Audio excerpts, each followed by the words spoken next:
Place Judge presiding.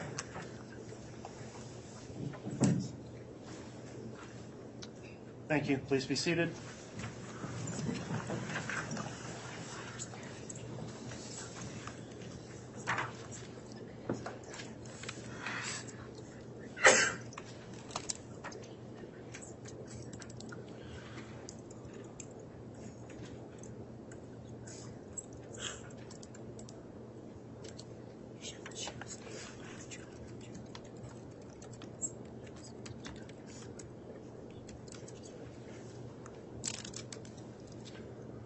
All right, Mr. Bailiff, we could have the jurors brought in, please.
All right, please.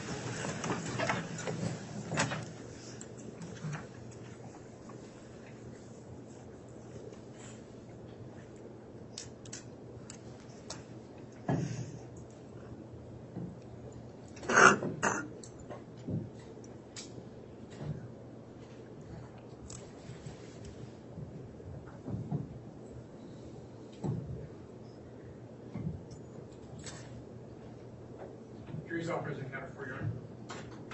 All right, thank you, Mr. Bailiff. Please be seated.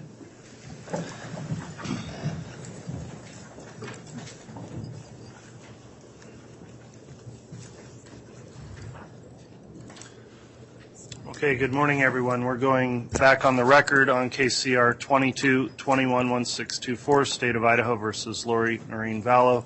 The court would note the parties are present, including the prosecutors as well as the defendant and both defense attorneys.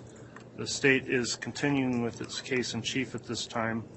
The court would also note the jurors are all present and accounted for, and I believe they have each signed their juror affirmation for the day. Is that correct? Yes, Your Honor. All right, thank you, Mr. Bailiff. Thank you again for your continued service and for continuing to follow the court's admonishment. I believe I don't have my microphone working.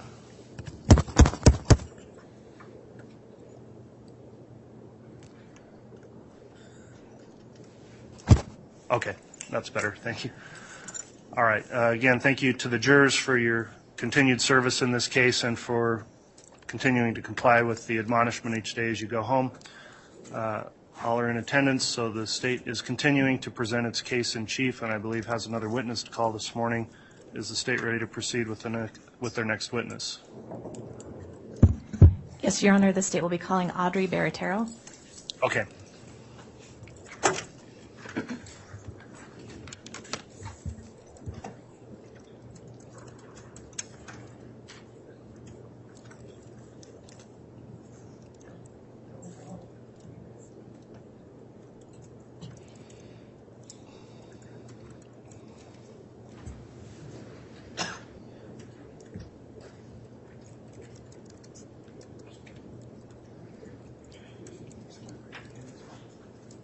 Do you solemnly swear or affirm the testimony you're about to give will be the truth, the whole truth, and nothing but the truth? So help you God?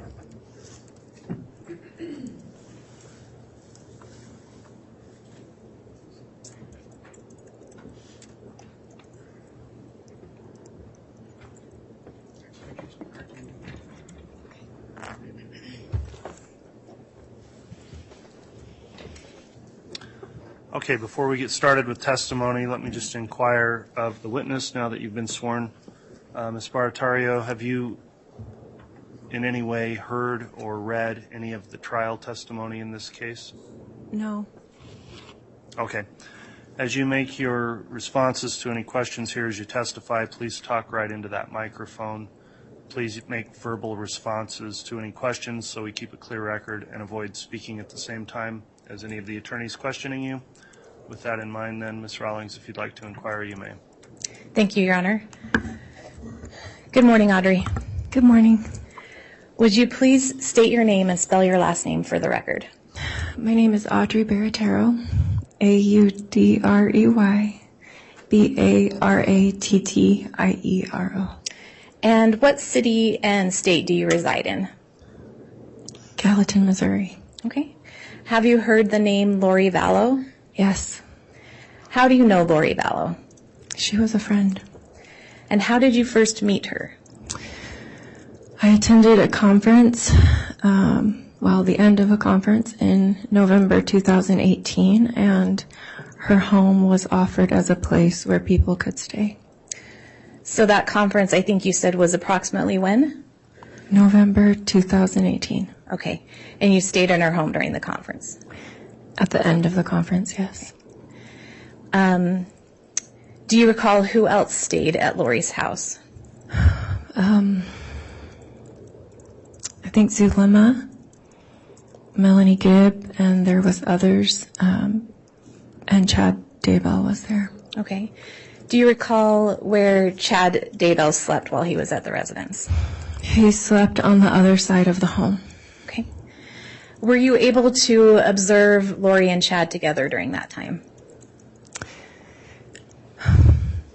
Yes and no. I observed that every once in a while they looked at each other, or there was like just a, kind of a vibe. A vibe. So your observations with how they interacted, can you expound a little bit more on that vibe?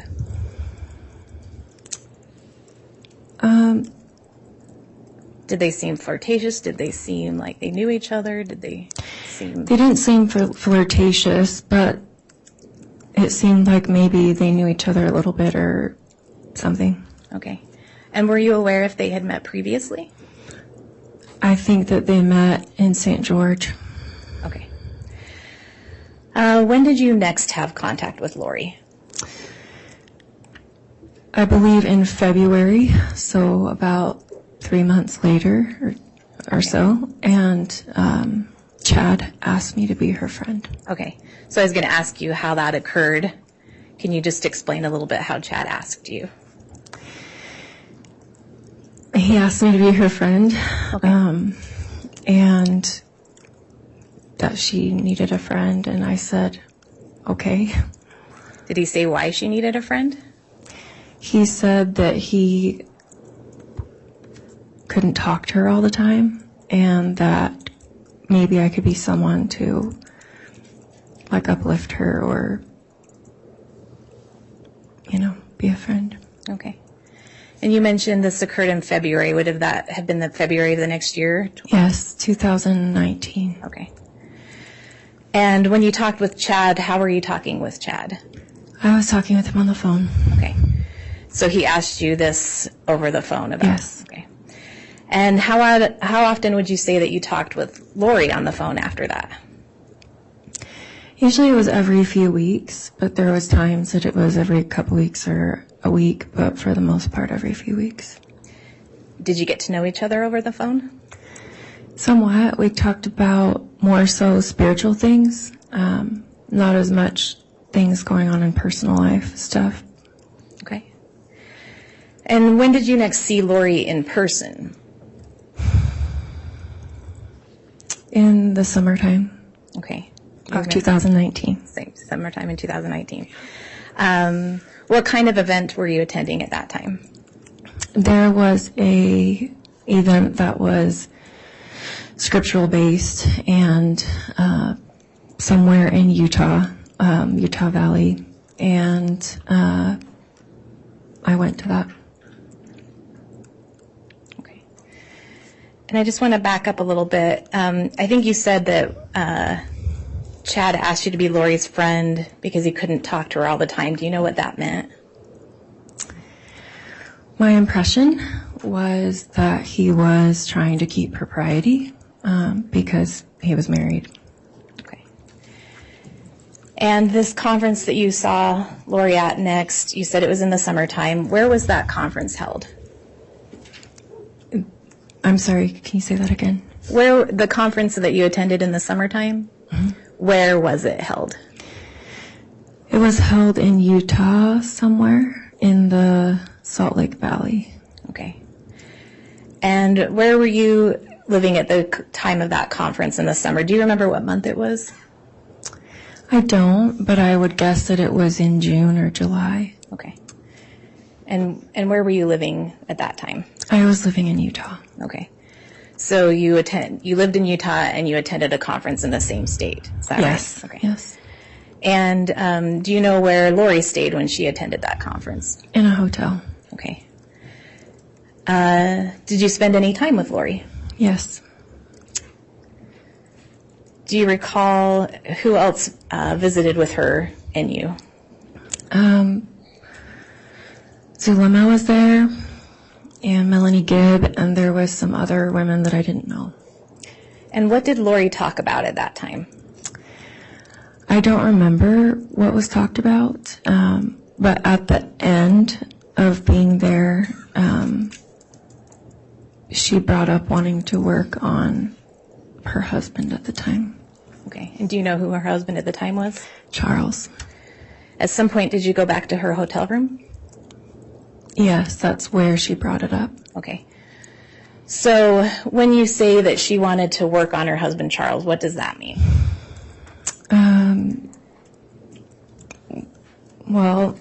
Do you want me to back up a little bit? Sure.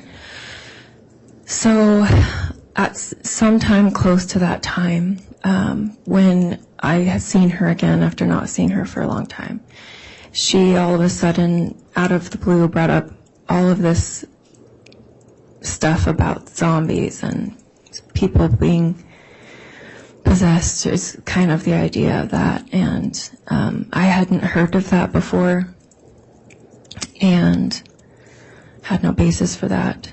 And that's why she brought that up in the hotel room, because that was something she was doing herself. Okay. So let's just break that down a little bit to make Okay. it a little more clear. So you mentioned that sometime before this she was talking about zombies and people being possessed. How was she talking to you about that? On the phone. Okay. I hadn't talked to her in like 3 weeks, and all of a sudden she brought up all of this things she had learned, and it came out of the middle of nowhere. And then she asked my thoughts about it, and I said I didn't have a basis for it, and that it made me feel uncomfortable. But she was basically alluding to people, the term, I guess, that eventually she called it was zombies, and that it was people being possessed or having a spirit like connected to them or something. Okay. And was the spirit good or bad or light or It dark? was supposed to be bad. Okay. So you first heard about this on the phone, and then when you were at the conference in the summer, she brought it up again? She brought it up again, yes, in the hotel, when the women were there. Okay. And so when you're at the hotel and you're talking about this, what else happened in the hotel room? People were just like kind of chatting and, just small talk kind of a thing. And then she brought up saying that she wanted to like work on trying to get a negative spirit out of Charles. And, but actually, I should say, at first it was just like everyone started holding hands, and I didn't know what they were doing. And I thought maybe there was going to be like a group prayer or something. And so they all held hands, and I joined hands as well, thinking it was going to be a prayer. And then she started talking, basically to say that she was going to try to get a spirit out of Charles. And each woman would say something. And then... So what do you recall Lori saying? I don't remember exact words, but things like knives and fire and like weapons that you would try to use to that kind of an idea. Okay. And when you were holding hands with this woman, were you standing, sitting? How were you guys? Sitting. Sitting in the room. Okay. And that was the first interaction that you had with this circle or this casting or this woman? Yes, and I didn't know that term of castings. And when it got to me, I didn't feel comfortable and didn't say anything. And then as soon as that was over, I left. Okay. Because I didn't want to stay. Okay. After this interaction in person with Lori, did your acquaintance or friendship with Lori continue? Yes, it did. How did you communicate? On the phone. Oh, okay. And were you communicating with Chad Daybell during this time as well? Yes. Now, how did you meet Chad? I met him in a event in St. George. I had never heard of him before. And he was a speaker and wrote books. And someone said, oh, you should go and hear him speak. So I did. And then I bought a couple books. Okay. And do you know what Chad did for a living? He was a speaker and an author. He wrote books. How many books of his have you read? 3. Okay. At some point, did you have contact with him about his books? Yes. About 2 months after I had seen him at that time in St. George in 2018, he reached out to me on Facebook to open up communication. And at that time, I asked him some questions I had about his books. Okay. So who initiated the contact? He did. And that was on Facebook. Facebook, okay. How would you communicate with him after that? On the phone. On the phone. Did you continue to communicate on Facebook, or was it just on the phone? Just on the phone. Okay. And what kinds of things would you talk about with Chad? Religious things. Okay. And you were continuing to talk with Lori? Yes, about a month and a half or so after he started a conversation, and then he asked me to be friends with her. Okay. Once you started talking with Lori, I think you said February 2019? Yes. What would you talk about with her? About, like, religious things or spiritual experiences. Okay. Do you recall talking to Lori about her move to Rexburg? Yes. And do you know where Chad was living at the time? He was living in Rexburg. Do you recall talking to Lori in late August or September 2019 about her daughter, Tylee? Yes, there was a few times in the fall that I asked her how her daughter was doing. When I stayed at her house in November 2018, I met her daughter for a few minutes. Okay. And so in the fall of 2019, I asked every once in a while, like, how's Tylee doing? Because she was at college. And towards the end of the friendship, when I asked her how's she doing at BYU, she said that she doesn't talk to me very much these days. Okay. So I think you mentioned you had met Tylee initially at that Arizona conference. Yes. Okay. Did you ever meet JJ? Yes, for about 5 minutes, yeah. Okay. Did you ever have the opportunity to meet Tammy Daybell? Yes, I did once. And how did that occur? I happened to just be going to Idaho, and Tammy and Garth and Chad wanted to go to dinner. And Garth is one of Chad's sons. And so we went to dinner, and I liked her very much. And do you know who Tammy was married to at the time that you met her? She was married to Chad. Did Chad ever say anything to you about Tammy? Yes, during the course of the friendship, he said that he had had a near-death experience years before, and that he had been told by a deceased relative that Tammy would pass away before she turned 50. Do you recall when he told you this? I would say around the end of January 2019 or in February 2019. Okay. And at some point, did he indicate to you that he felt he would get married again? Yes, he did. Did he tell you who he would marry? He didn't tell me for a while, but then eventually he said Lori. Okay. And did he discuss this with you prior to Tammy's death? Yes. What were your observations regarding that? What do you mean? What did you say to him? What did you... I asked him if he had talked to Tammy or his children about it, and he indicated that he had talked to Tammy for sure, and I don't remember about the children. Okay. Now, you mentioned when you talked on the phone with Chad and Lori, you talked about religious stuff, spiritual stuff. Did they talk about other spiritual or religious teachings with you?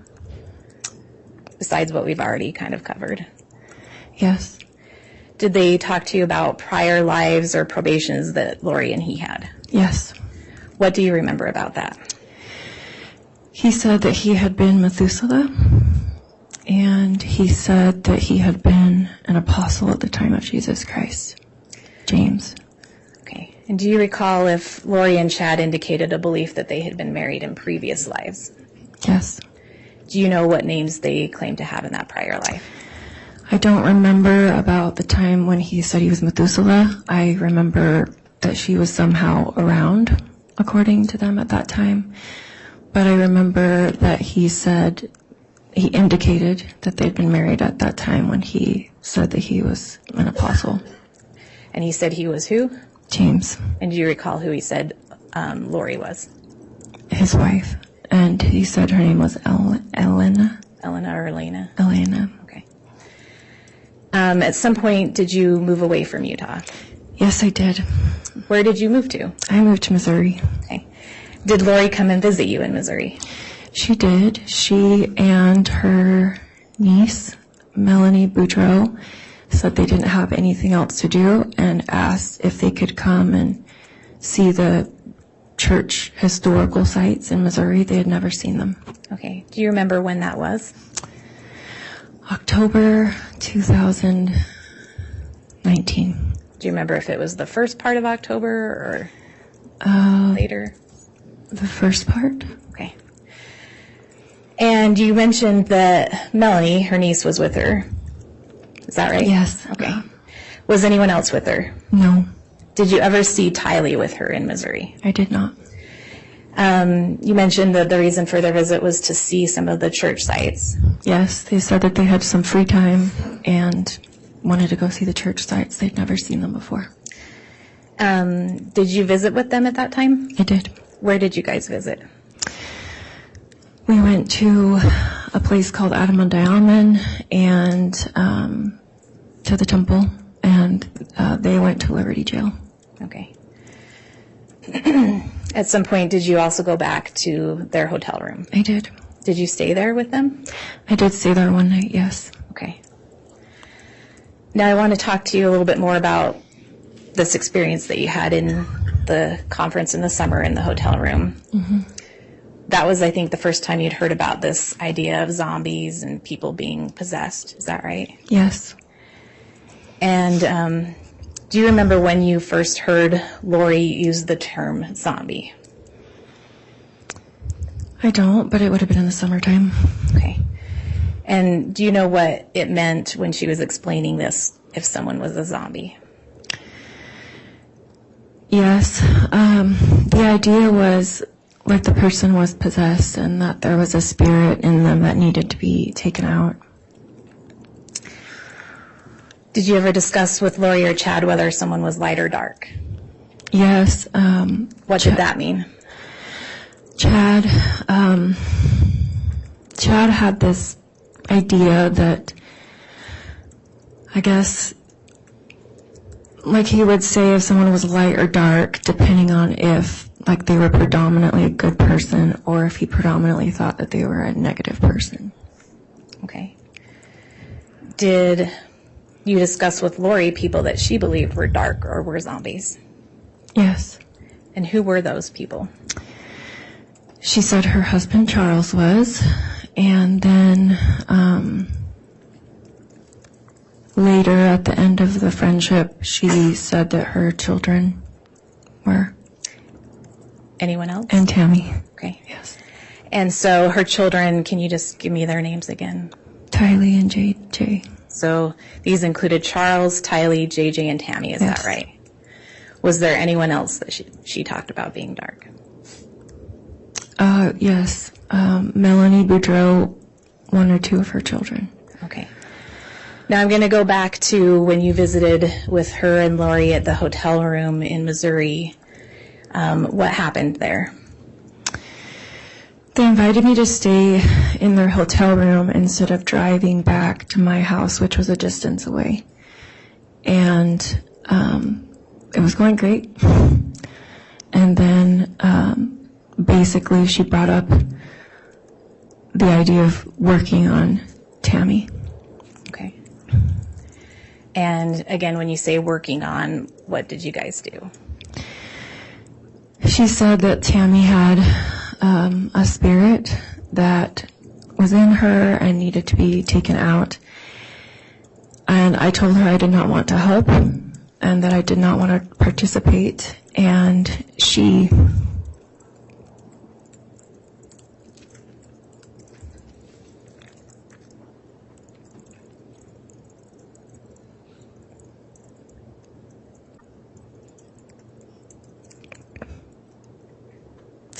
It's okay. If you need to get some water.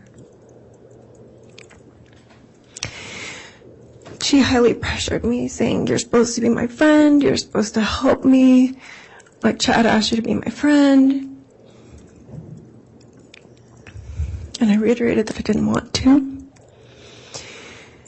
And she kept on. And this was later in the night. And I didn't know. I didn't do those things in my own life. And I said that I would say a prayer. And basically, I said a prayer to Heavenly Father saying, okay, I don't know what's going on. If there is something going on with Tammy and it needs to be taken out, I ask for thee to help her. For thine angels to help her. And I asked that she would be able to feel the love of God. And ended the prayer. Okay. And were you holding hands with Lori and Melanie during this circle? No? Okay. Do you remember what other people were doing besides you during this circle? They were standing or sitting. Okay. Did Lori say anything about what needed to happen to this spirit that was in Tammy? That it needed to be out. Okay. At that time, I'd never heard it before. It was, again, at the end of the friendship, because I dissolved the friendship. But basically, at that time, Chad brought up an idea that, according to him, that if the spirit was in someone's body, that they were somehow being held prisoner. And like an idea of a cage or something. Okay. Like jail. And so the first time you participated in something like this was in the summertime in Utah. Is that right? Yes. And who was that for? That was for Charles. And do you recall when Charles died? I was traveling in Europe for about a month, and that was in July. So it would have been July 2019. Okay. And after doing this other work in Missouri on Tammy, do you recall ever hearing Lori express frustration or have an explanation for why someone might have remained dark or why they were doing this multiple times? Yes, it's like if it didn't work, at least to me, it seemed like if it didn't work, it's like she came up with a new idea. Like, it didn't work because of this. Or, it just seemed like it was like, oh, it's because of this, and then, oh, there's this other thing, and then, it was another spirit that got in, and it just seemed like it, I don't know, would just keep going and going and going. Okay. Do you recall receiving a text from Lori saying something along the lines of, well, we did a lot of work today, we got her out, but a new one got in, we're still working on it. Audrey, any ideas you have would be greatly appreciated. I didn't remember, but I do know, yes. Do you know what that was referencing? I believe it would have been referencing Tammy and the idea that she was saying there were spirits that kept, like I mentioned a minute ago, like, oh, it didn't work, so then she would say, oh, another one got in, and Okay. with what they were doing. Yeah.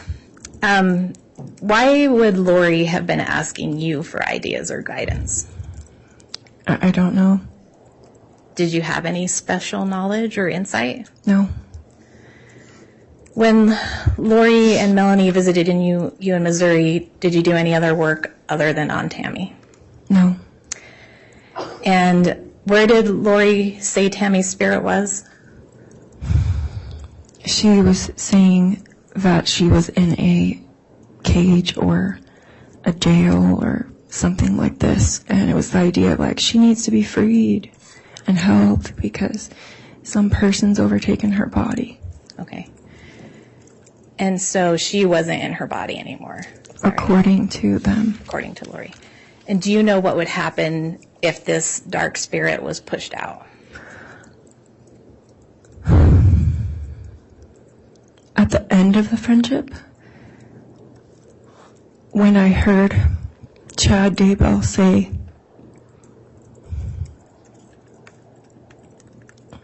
something to the effect of, why is the body still alive or something like that? Okay. I realized that they must have a different idea. Okay. Even further. Even further. And what did that mean? That they didn't intend for the person to be helped, I would think. That they didn't want the person to live. And after you visited with Lori and Melanie in Missouri, did you take a trip later in October? Yes. Where did you go? To Hawaii. And do you recall about when that was? Toward the latter end of October 2019. Okay. Do you recall who picked you up at the airport? Melanie and Lori. And where did you stay? In a hotel. Who was at the hotel with you? Lori and Melanie. What do you recall about your stay in Hawaii? It was very uncomfortable.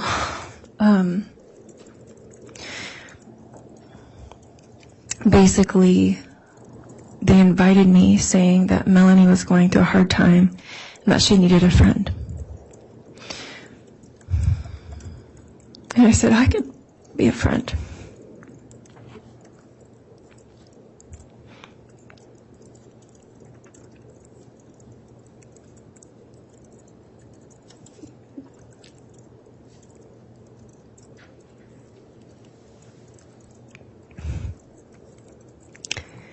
And when I got there,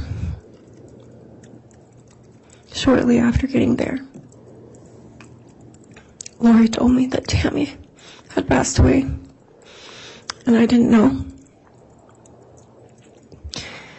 I asked her when, and she said it had been about a week.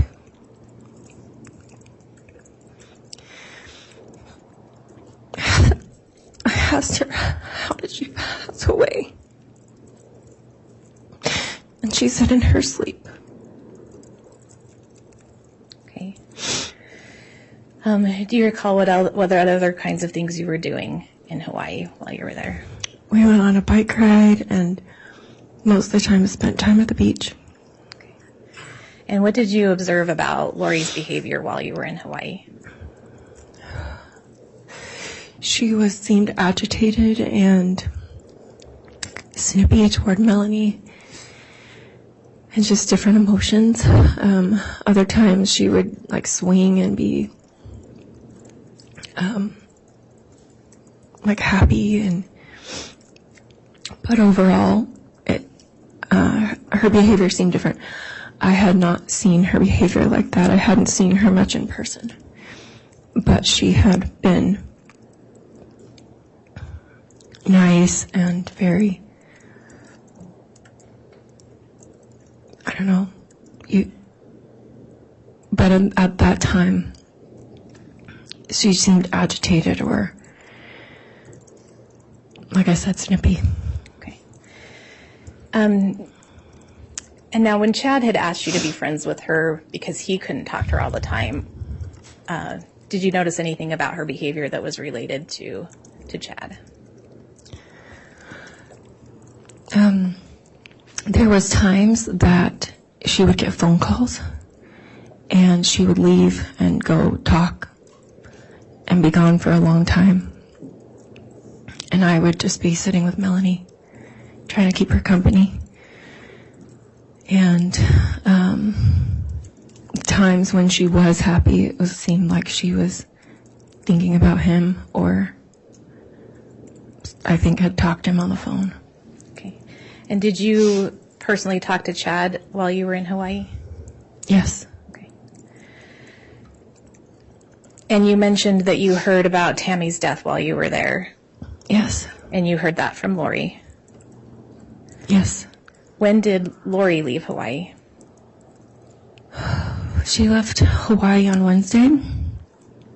I had said that I was going to go home. I didn't tell them this, but I didn't feel comfortable. And I was going to go home.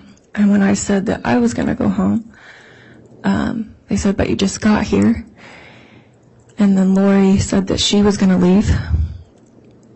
And Melanie said that she wasn't ready to go home yet, but that she didn't want to be alone. So when Lori said that she was going to be leaving, then I said, well, I could stay with Melanie so she won't be alone. And so did Lori leave before you and Melanie did? She did. Okay. And do you know if that was planned? My impression is that the ticket was bought like the same day. Okay. Do you know where she left, where she went when she left Hawaii? She said she was going back to Idaho. Okay. When did you leave Hawaii? On Sunday that week. Okay. And where did you decide to go when you left? Again, I wanted to ideally go home, but I didn't want Melanie to be alone because she was going through a hard time.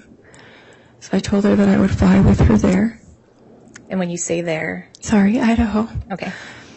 And because I was going there so that she wasn't alone, that I would pay my condolences in person to Garth. Because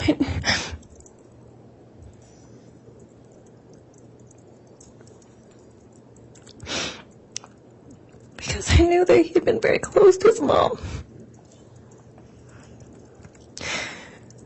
And then also to pay my condolences to Chad. And so that's why you decided to visit Idaho. Yes. Where did you stay while you were in Idaho? In Lori's condo. And when you were there, did you observe Lori and Chad together? I did. How did they act towards each other? Very romantic. Did they physically touch each other? Yes. What did you observe? They were kissing and hugging. And was that just in the residence, or was there anywhere else that you observed this? I observed it in the residence. Okay. And do you recall who else was in Lori's residence in Rexburg when you stayed there? Melanie stayed in one of the rooms. Okay. Yes. Was there anyone else there? No. Did you see Chad in the residence? At times, yes. Okay. Do you know if he slept in the residence? Sometimes he came back later at night, and so I didn't see him come back. But other times I did, and yes, he did stay. Okay. And while you were in Rexburg, did you go anywhere? Yes, we went to the temple. Okay. Who was with you when you went to the Rexburg temple? Chad and Lori and Melanie. Your Honor, may I have just one moment? Yes.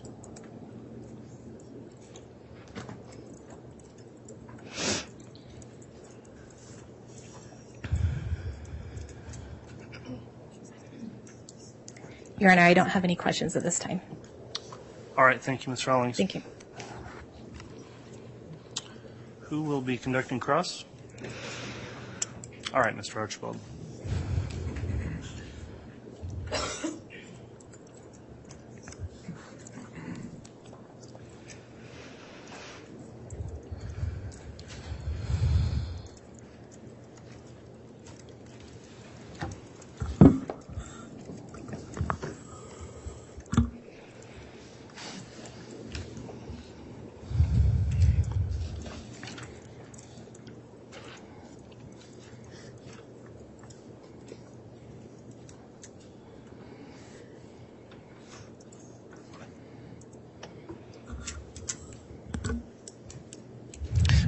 Good morning. Good morning. So if I take this right, you spent time with Lori and Chad in 5 different states: Utah, Arizona, Missouri, Hawaii, and Idaho. Is that right?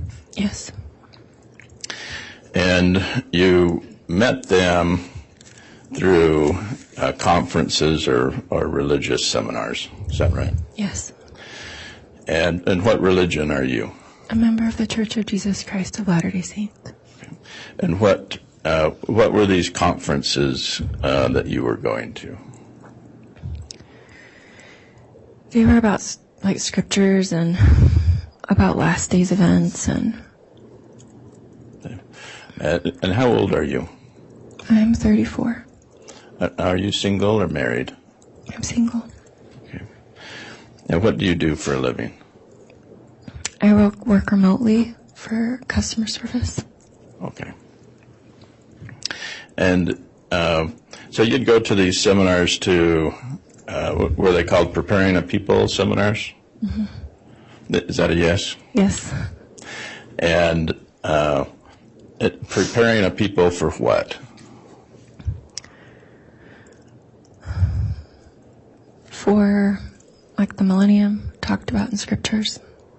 For the end of the world? Mm-hmm. Yes. And the end of the world seminars was something that you were interested in? I I was interested in learning about that subject.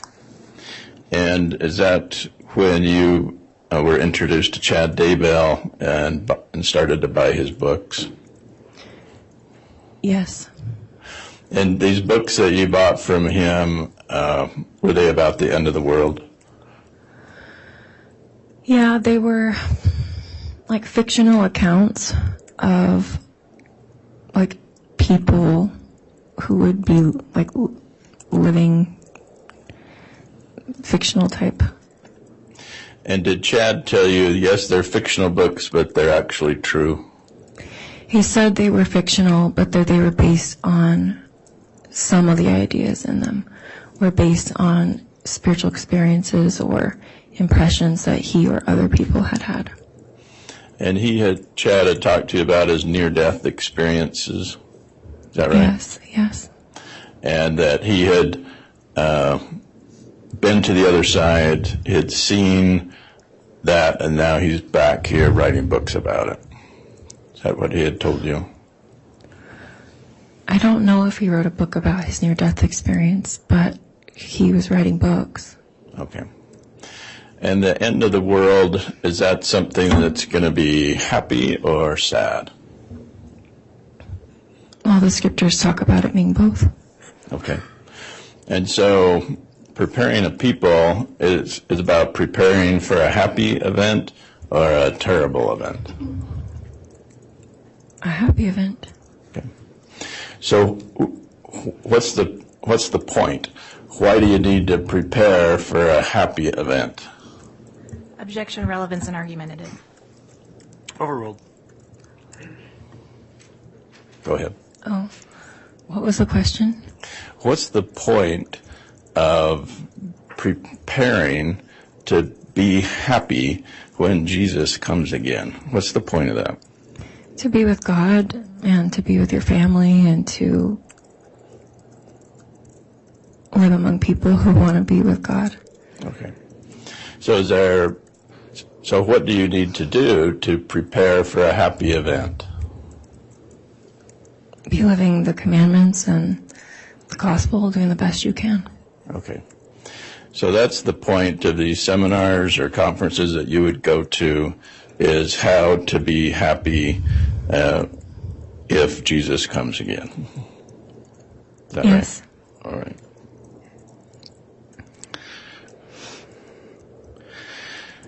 And so spending time with Chad and Lori, did you also meet Alex Cox?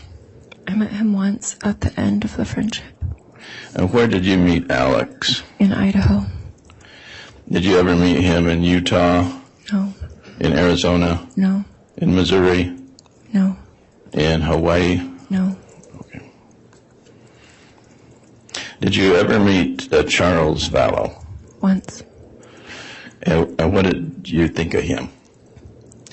It was for a few minutes, and he seemed nice or pleasant at that time. Do you remember when that was? November 2018. He looked to you like anyone who had a demon or possessed, anything like that? No, not when I met him. All right. And so when you did this first prayer group or casting in Utah, I think that was, you said, summer of 2019? Yes. And so and you had read in the scriptures about castings or getting rid of demons or evil spirits. You'd read about that in the Bible? Not particularly, but yes, it's in the Bible. Yeah. Doesn't Jesus cast out evil spirits? Yes. So that's in the New Testament? Yes. And so you were familiar with that concept of Jesus casting out evil spirits, right? Yes. So in these prayer groups, when you and your friends were saying, let's cast out an evil spirit, you had never been part of a prayer circle that had done that. No. And was it unusual to you? It was very sudden and unusual, yes. Okay. Because you weren't like Jesus in the New Testament. He'd see an evil spirit and he'd cast it out. And that's what you were familiar with, right? Yes. So in this situation, some ladies were meeting in a hotel room and asking Jesus to cast out an evil spirit somewhere else, right? I don't know that they were asking Jesus to. Who are you praying to? Your Honor, I'm going to object. This is misstating the witness's testimony. I'll overrule that. I think it goes directly into what direct testimony discussed. So, Who were you praying to if it wasn't Jesus?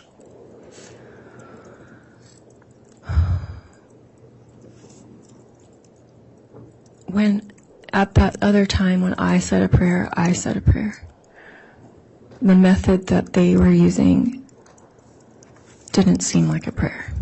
Okay. So were they calling upon Father in heaven? No. Were they calling upon the devil?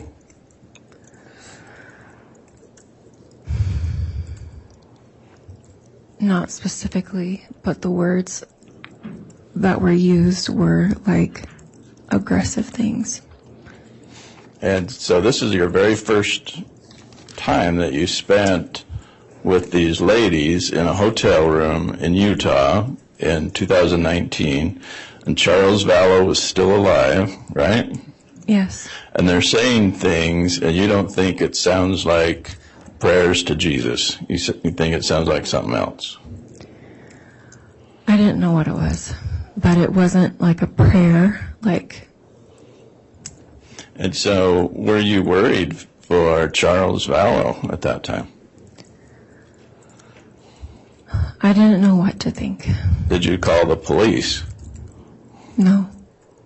So did you call church headquarters? No. So you just thought, these are ladies, they're being kind of weird? Is that what you thought? Is that a yes? Yes. And so if you thought they were a bunch of weirdos, then you'd never want to hang out with them again, right?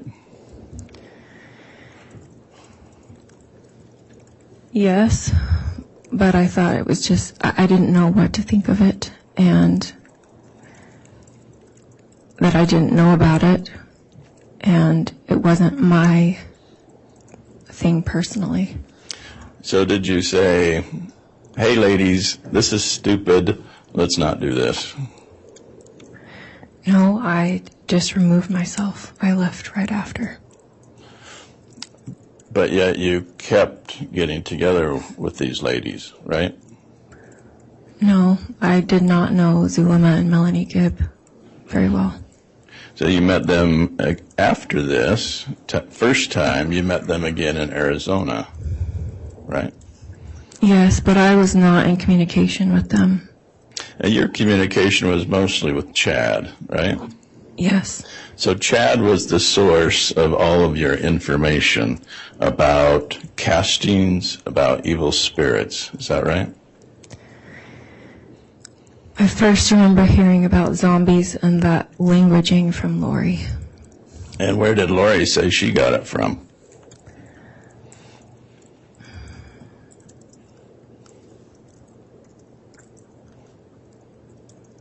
Chad, right? I'm trying to remember. I don't remember for sure. Okay. And so these spiritual experiences that you were, their spiritual talks you were having with Chad, did you ever at any time think he's a weirdo, he's leading me astray?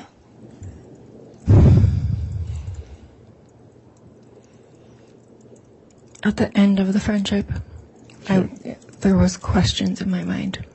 So at the end of the friendship, you're talking about November of 2019. October. October of 2019. Yes. So in the summer of 2019, you were still a fan of his, a follower. Is that fair to say? I thought that he had information and was doing good things, yes, at that time. And you went to his seminars, you went to his conferences, you bought his books, you've messaged him on Facebook, you called him on the telephone, and you texted with him, right? He contacted me on Facebook, but yes, the rest. So you thought, this is some spiritual leader, I need to follow him. Is that right? At that time, I thought that he was someone who could help understand. And because you were following him, is it safe to say that other ladies wanted to follow him too? That could be the case. Like Lori Vallow, Yes. like Melanie Gibb, Yes. like Zulema Pastinas. Yes.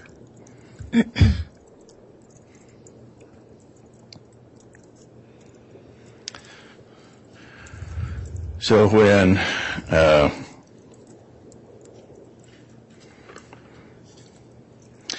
Chad told you about prior probations and prior lives, what did you think of that doctrine?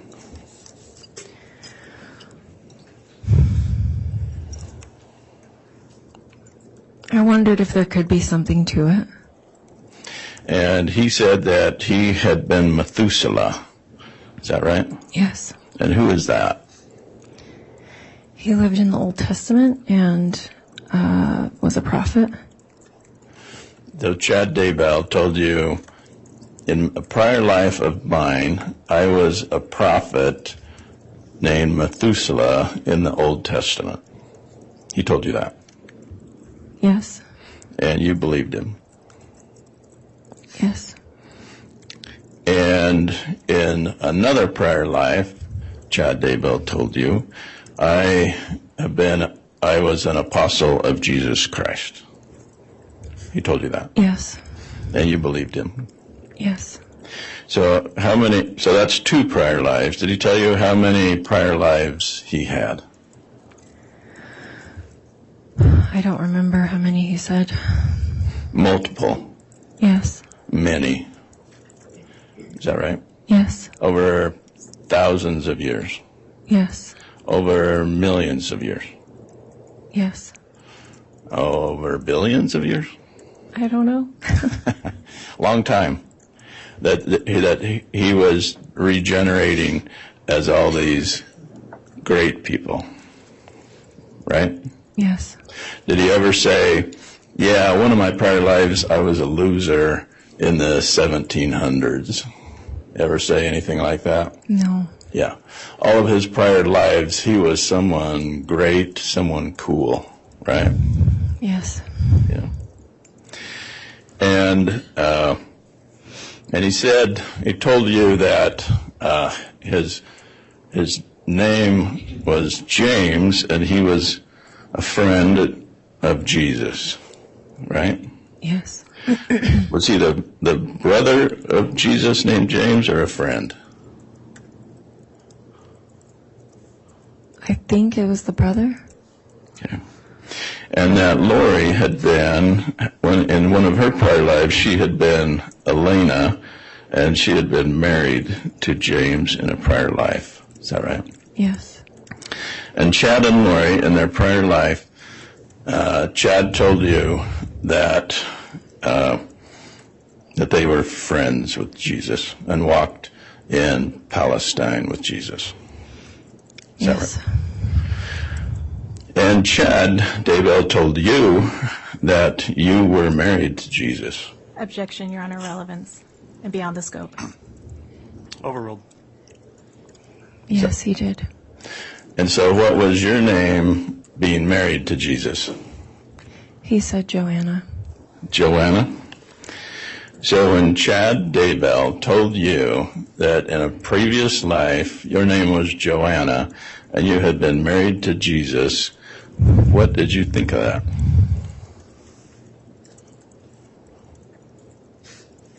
At the time, I thought it could be true because I trusted him. You thought it could be true because it sounded cool, huh? Is that a yes? Yes. It sounded amazing, right?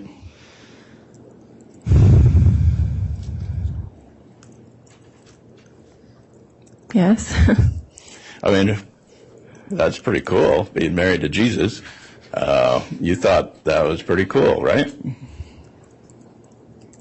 Objection asked and answered. Sustained. So, in your thought process, were you thinking, this Chad Daybell guy is correct. He's really predicting the past. He can probably predict the future, too. Is that what you were thinking about him? Objection argumentative. Overruled. You can answer. Can you ask the question again, please? That was kind of a wordy question. So, you thought Chad Daybell is telling me about my past. He can probably predict the future, too. Yeah. Because he was writing books about the end of the world. He was telling people who they were in prior lives, great people, not losers, and that gave you a feeling of, I'm somebody, right? Yes.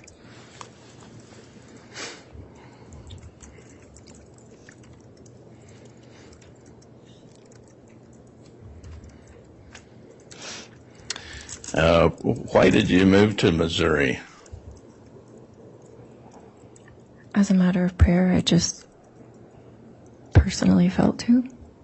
Is that because Jesus is supposed to come to Missouri? It wasn't for that reason. I was just praying and following the Spirit for my life. Do you believe that Jesus, when he comes to earth again, is going to come to Missouri? Objection. Her beliefs are irrelevant. That's sustained. You don't need to answer that question. Did Chad tell you that? That Jesus is going to come to Missouri? That is a belief of the Church of Jesus Christ of Latter-day Saints. That Jesus is going to come to Missouri when he comes back to earth. He's not going to come to Jerusalem. He's going to come to Missouri. That's what Chad told you, and that's what you believe. Objection. Again, her beliefs are irrelevant. Sustained. Don't answer that question. Now, when you talk about going to Missouri to see church historical sites, what do you mean by that? Like places that the pioneers had been in Missouri. And the pioneers, you're talking about who? The pioneers of the Church of Jesus Christ of Latter-day Saints. Those are people who lived in the 1840s? Yes. They were kicked out of the state of Missouri. Is that right? Yes. Objection, Your Honor. Those are facts not in evidence. Sustained.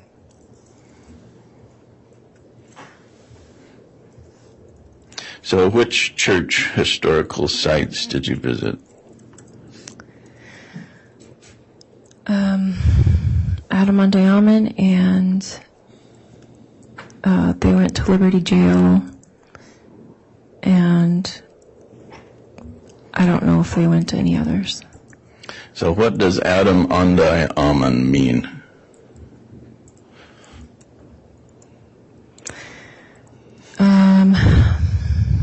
It means a place where Adam lived. Adam, as in Adam and Eve of Yes. Old Testament. He lived in Missouri in a place called Adam on Diamond. Yes. All right. And then you went to, you say, you went to the temple in Missouri with Lori and Melanie Boudreau. Which temple is that? The Kansas City Temple. Okay. And then you went to Liberty Jail. What are you talking about when you say that? Liberty Jail is a place where Joseph Smith was in jail. And why is that significant?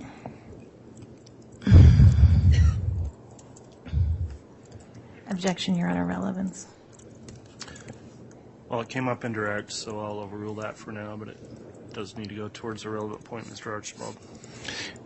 You said you went there for a church historical site. That's a place where Joseph Smith was in jail while being punished by the people in Missouri. Is that right? Yes. All right.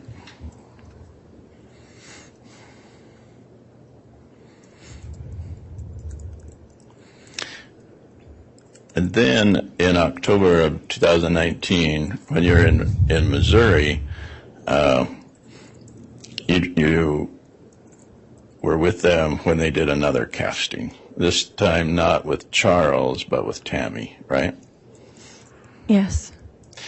And so this casting in this hotel room, you and two other ladies, what do? You say you prayed to Jesus. Was there other prayers to Jesus to get rid of evil spirits in Tammy? I guess I don't know what you mean. I said a prayer to Heavenly Father, and saying that I didn't know what was going on or if there was something. Okay. But that He would help. You wanted to help Tammy. Yes. And you believed that saying a prayer to Heavenly Father would help Tammy get rid of her evil spirit. That if there was something going on that God knew, and asking for Him to help, if there was something. Okay. And so were you and Lori and Melanie holding hands similar to what you did in the Utah hotel for Charles? No, I don't think so. Okay. Now, sometime during this summer of 2019, you also heard the term zombies. Had you ever heard that before, other than in scary movies? No. And did that term come from Chad Daybell? I don't know who it came from. At the time, it seemed like it came from her. Okay. And did Lori say this is something that Chad has taught? I don't remember her saying that. And how about the light or the dark scale? Had you heard of that before? No. And is that something that came from Chad Daybell? Yes. And that was his way of predicting if you're good or if you're bad. Is that right? Mm-hmm. Yes. Is that also a way of predicting if you're going to live or die? No. Okay, it was just good or bad. Yes. Right. And what was your score? I don't remember. Was it a good score? Yes, like good, yeah. Yeah. So Chad Daybell said you have a good score. Yes. But you don't remember the number, but you remember thinking, oh, that's good. Mm-hmm. Right? Yes.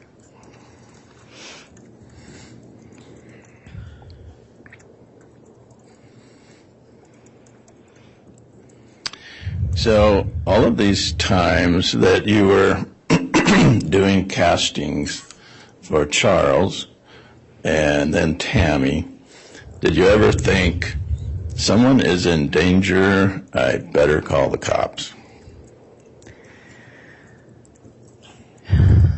No, not until at the end when I dissolved the friendship and I felt like I could be in danger. So you dissolved the friendship when? When I left Idaho. Okay. that you'd been to Utah with them, Arizona, Missouri, Hawaii. During those 4 states, hanging out on the beach, going to seminars, you didn't feel like this is weird. You were okay with it. Hanging out on the beach? Didn't you guys go to the beach in Hawaii? Yes. I didn't think that was weird, hanging out at the beach. Well, yeah. They were friends. You were having fun with your friends on the beach in Hawaii, right? Yes, but it was uncomfortable because they were talking all the time about zombies and about Melanie's kids. And so you felt so uncomfortable around them after Hawaii that instead of going home to Missouri, you went to Idaho with them. I wanted to go home to Missouri. But they made you buy a ticket to Idaho instead of Missouri. No. Okay. But I have a big heart. No. And I didn't want Melanie to be alone because she said she was going through a hard time. Because you were a friend. You were a friend of Melanie Boudreau, right? I had only met her briefly before that. Like, the first time I met her was when she came to Missouri. But as I said, Yeah. I have a big heart and try to help those around me. Yeah.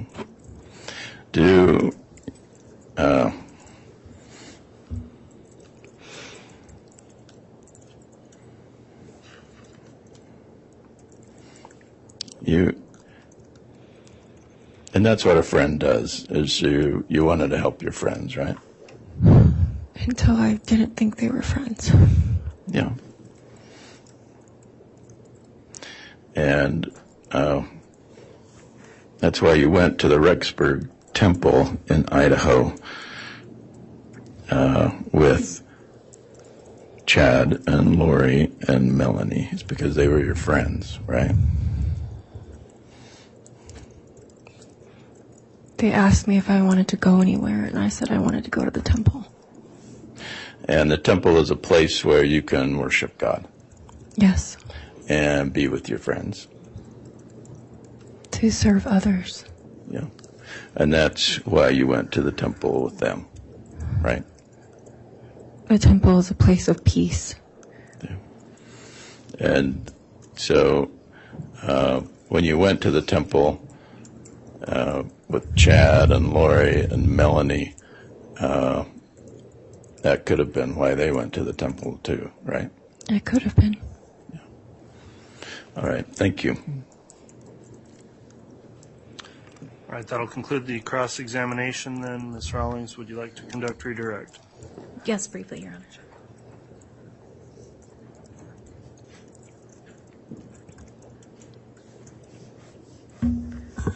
Audrey, you want to clarify some things. I think counsel asked you if you were in 5 states with Chad and Lori. Chad wasn't with you in Hawaii, right? That's correct. And he wasn't there in Missouri. No, he was not. Okay. And so when you were participating in these castings or these circles or however we want to describe them, whose hotel rooms were they taking place in? Theirs. And when you say theirs? Lori's. So it was Lori's. Yes. And she was the one who talked to you about that, right? Yes. And she's the one who told you the person that the casting needed to be done on, right? Yes. She organized it. Yes. She picked the target. Yes.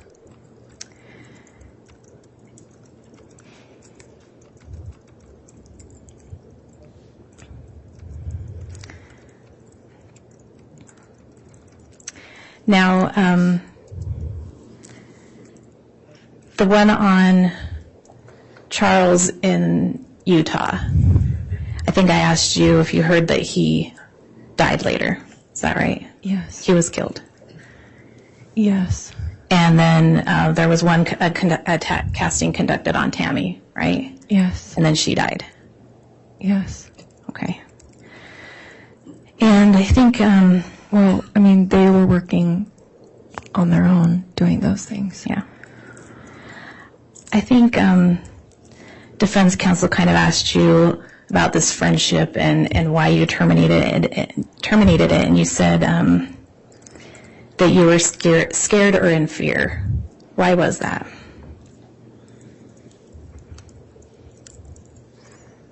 Because of a conversation. And who was the conversation with? Lori. Did she make threats to you? She did. What did she say?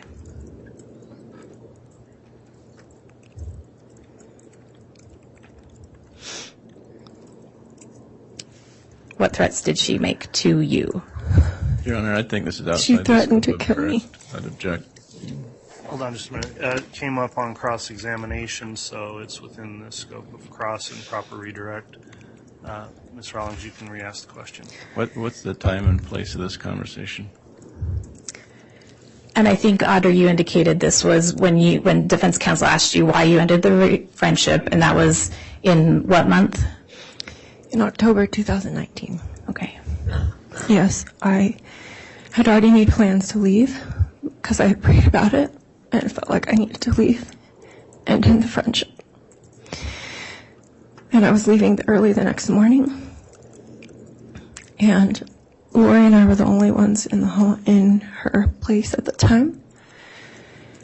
And I told her that I was going to go upstairs and pack my bag and just go to bed early because I didn't want to spend more time with her. And as I went to go and do that, I asked her the question, is there anything weird going on that I don't know about? And she said, no. What do you mean? And I said, I don't know anything. And she said, no. So I took her to her word because I'm a trusting person. And as soon as I turned to start to go up the stairs,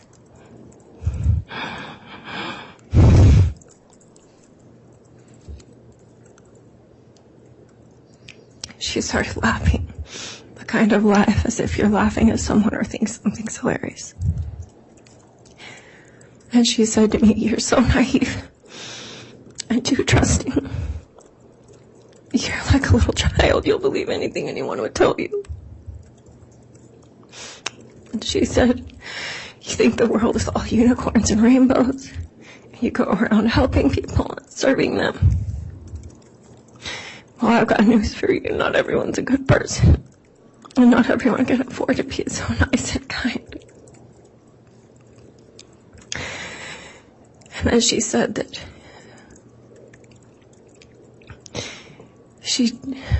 So I want to just focus on what threats she made to you. She threatened to kill me. Okay. Did she say how? Yes.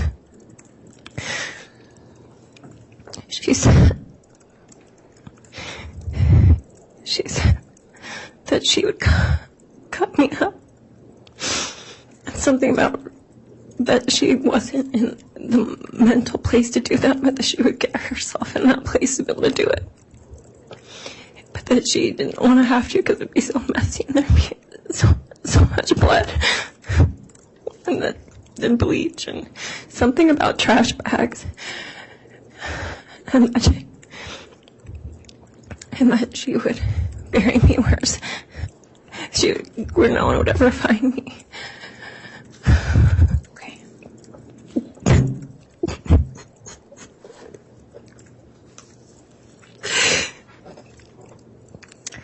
I don't think I have any other questions, Your Honor. Thank you.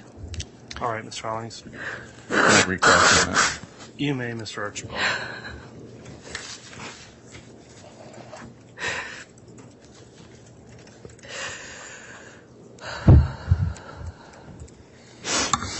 So this diabolical conversation that you're having with Lori in October of 2019, was this in Idaho?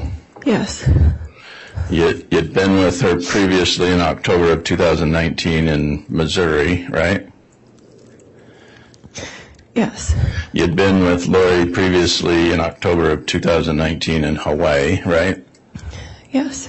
And then you followed Lori from Hawaii to Idaho in October of 2019, right?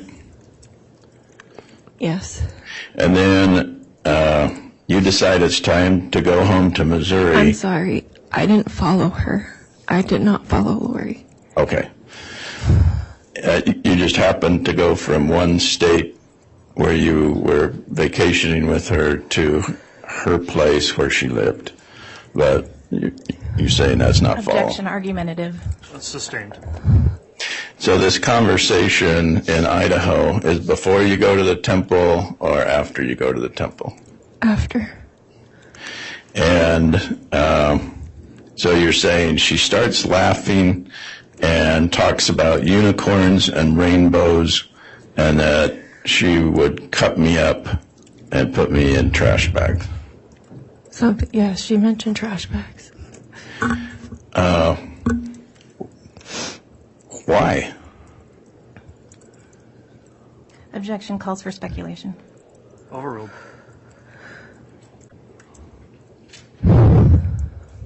Did she ever say, I killed my kids and I'm going to kill you too? Objection beyond the scope. Overruled. No, I knew nothing about her children. Right. Did she say, I killed Charles and I'll kill you too?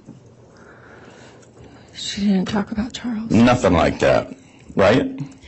She brought up being at the scene, watching someone take their last breaths. And you have previously testified under oath, swearing an oath that you'll tell the truth. You have previously testified at a grand jury hearing. Do you remember that? Yes. Do you remember taking an oath to tell the truth, the whole truth, and nothing but the truth? Do you remember that? Yes. And do you remember your testimony that you did not say anything like this? I was scared, and she had said that if you ever tell anyone, I'll come and find you in the dark of night. So you now want the jury to believe that even though you previously testified under oath and nothing of this sort was talked about, that you come here today and say you are so scared, that's why you didn't previously testify about it. Objection, Your Honor, argumentative. It's overruled. What was your question? You want the jury to believe that you just didn't make this last crap up. I did not make it up. But you acknowledge that you did not say this when you previously testified in support of probable cause, right? Yes. Chad Okay. and Lori. Thank you. Your Honor, can I just ask one follow-up question? No, Ms. Rawlings, that's been through a redirect and recross, and so that will conclude the testimony of this particular witness. All right, we're going to take our mid-morning recess at this point. Let's take 30 minutes, and we'll come back on for additional evidence at about 10:40. Before we do that, let me ask if the witness is under subpoena and can be excused. We would request that she be released, Your Honor. All right, any objection? No objection. Okay. Ms. Barattiero, you can be released then from your subpoena. We'll be on recess, and we'll come back in 30 minutes. All right, please.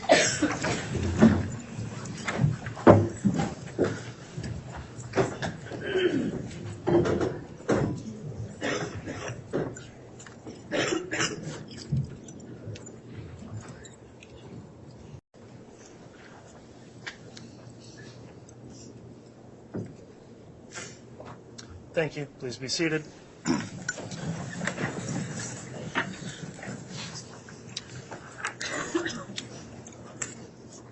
Okay, we're back on the record. CR 22-21-1624, State of Idaho versus Lori Noreen Vallow. The state's continuing its case in chief.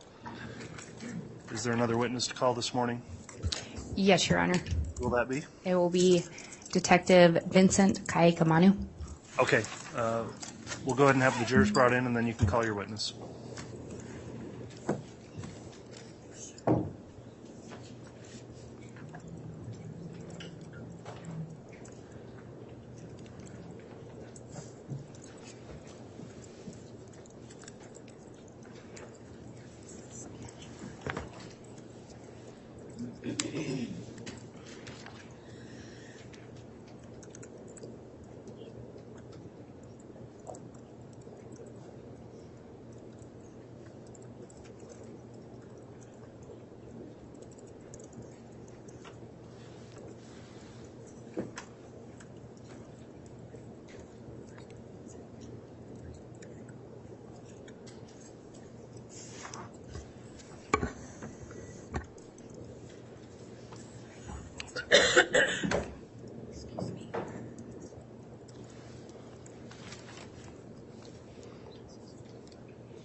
All right, please.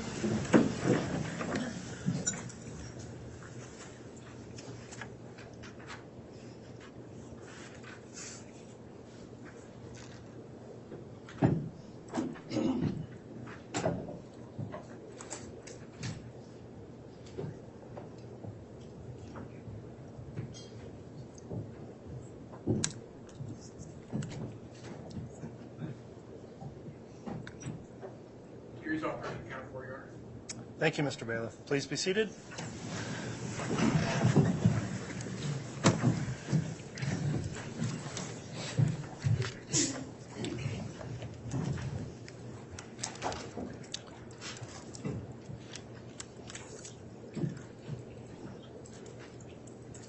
All right, from the state, who will be calling the next witness?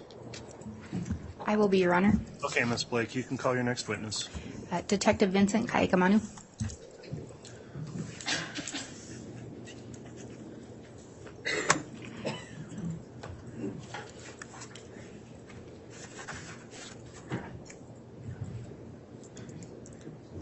Do solemnly swear or affirm the testimony you're about to give will be the truth, the whole truth, and nothing but the truth, so help you God?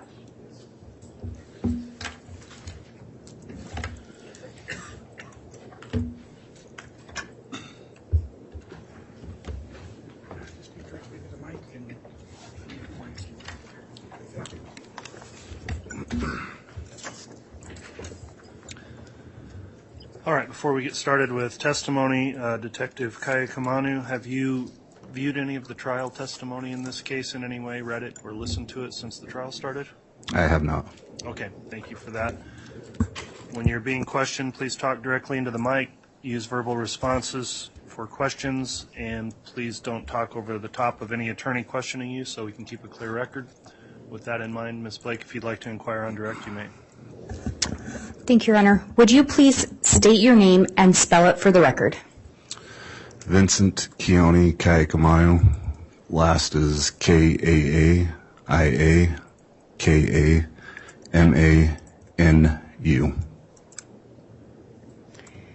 Where are you currently employed? Fremont County Sheriff's Office. How long have you been employed there? 18 years.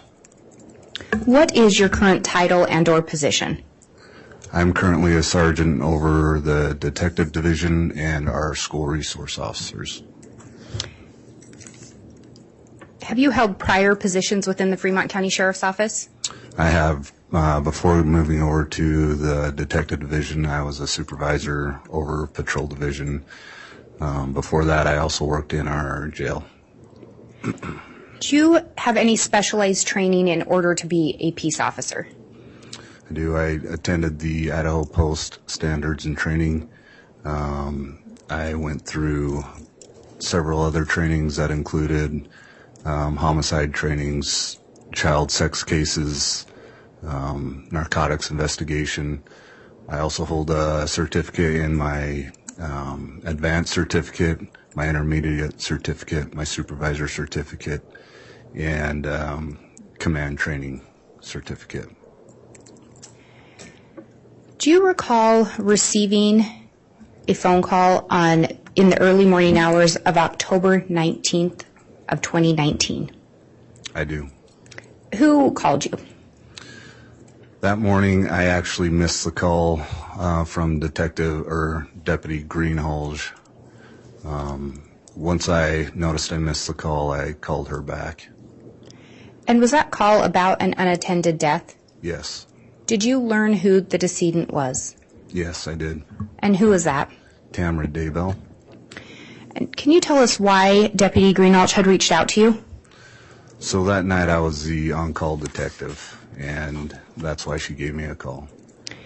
And you say you'd missed the call. Was there a reason that you missed the initial call? Earlier that night around 11 o'clock, I was called out to assist Idaho Falls PD in an officer-involved shooting. I was down there till about 4:30. Once I got done with that, came home and fell asleep and missed her call. Did you call her back shortly after that? It was approximately about an hour and a half.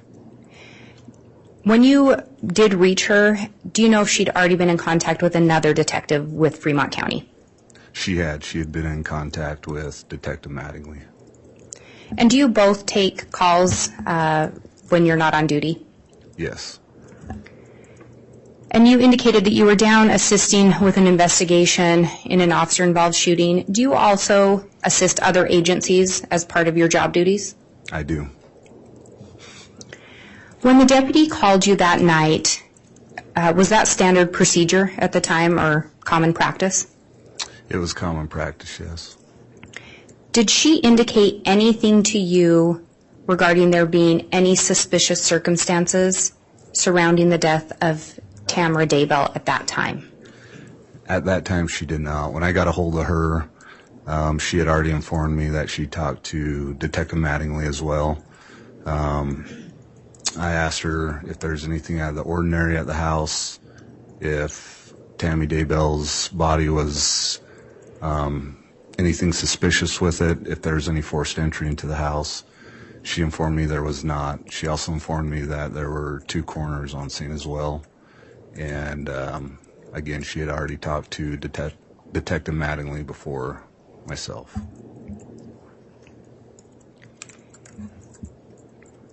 Had you heard Tammy Daybell's name prior to receiving that phone call from the deputy? No. Later on, well, let me back up.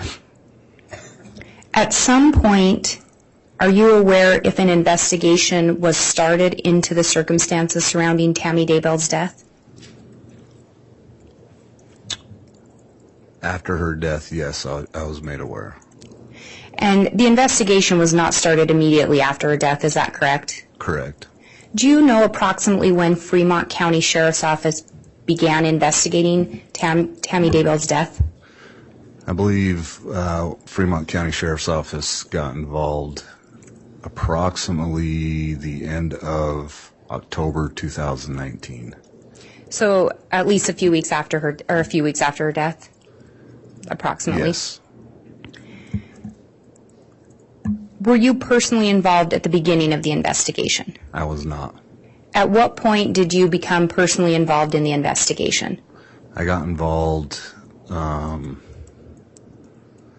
the end of March of 2020. When you became involved in the investigation, are you aware if there were other related investigations being conducted by other agencies? I was. And what were those other investigations regarding?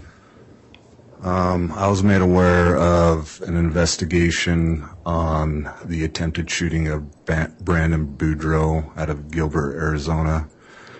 I was also made aware of 2 missing kids, JJ and Tylee, and that investigation was also underway. And I may have missed it, but were you also aware of an investigation involving the death of Charles Vallow? Yes, I was, with Chandler PD. Would it be fair to say that this became a joint investigation? Yes. Did you also assist in the investigation regarding the missing children? I did.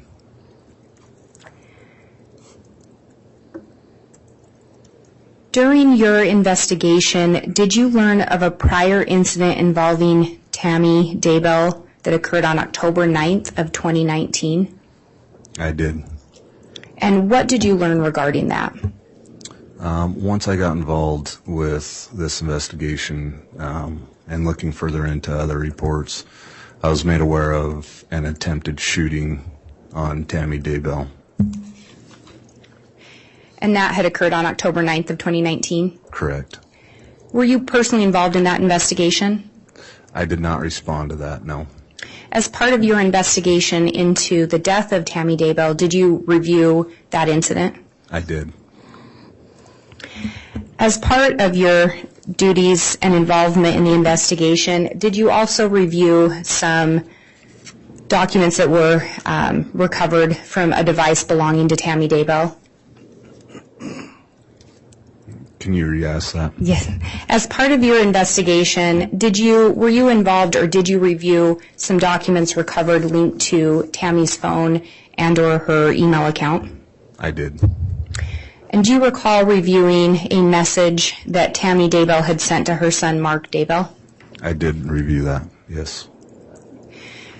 And, Your Honor, I'd ask that the court and the witness be handed State's Exhibit 291. Defense should have a copy. I have a copy here for the witness to review for the court and a courtesy copy for Your Honor.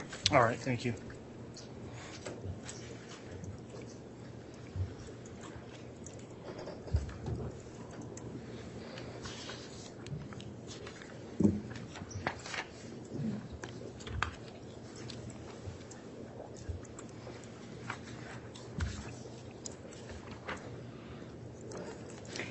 And if you would look that over, I think it may start at the bottom of the first page and continue on.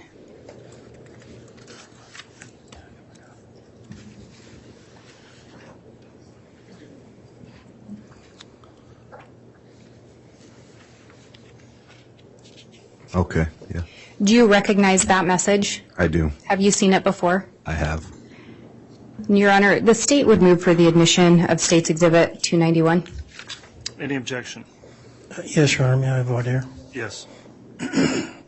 So, as far as this Exhibit 291, how did you come into contact with this exhibit?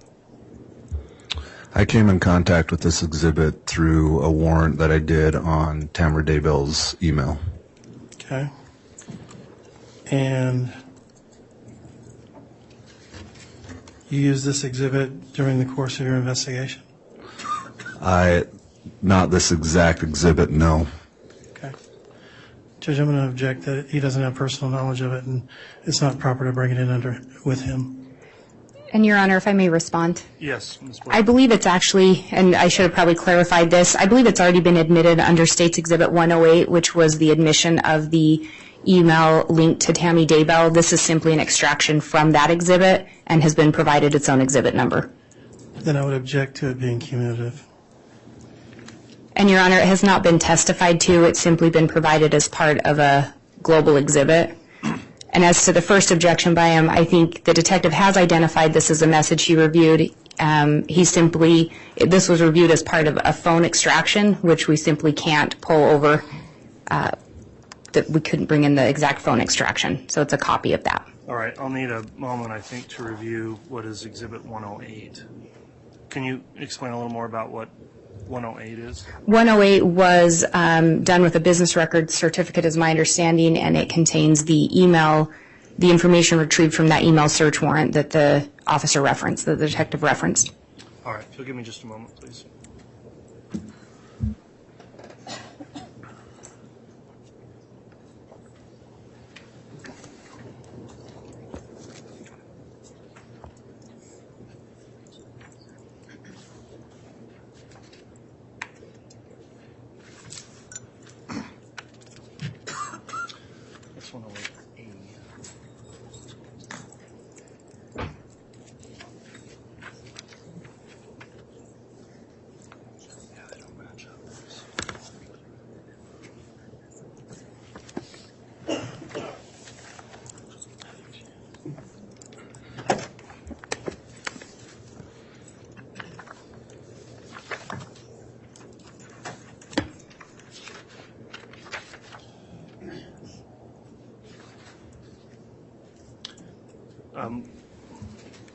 And I was just clarifying with co-counsel, so the 108 is the business record certification for those documents that were provided to defense in discovery. We do have a 108A that has been provided. This was given its own exhibit number of 291, but it could be 108B. It's under that same business record certification.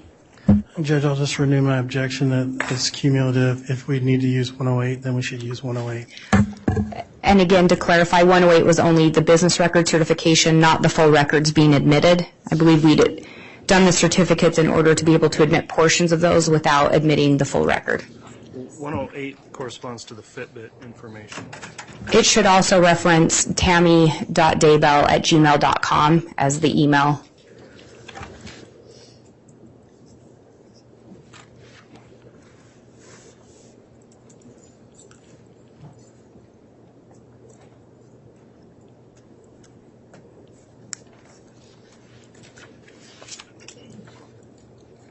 All right, apologies, but let me have a brief sidebar with counsel if I can.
All right, thanks, counsel. The court was able to clarify with counsel and review Exhibit 108, which has previously been admitted, which is the affidavit of records custodian.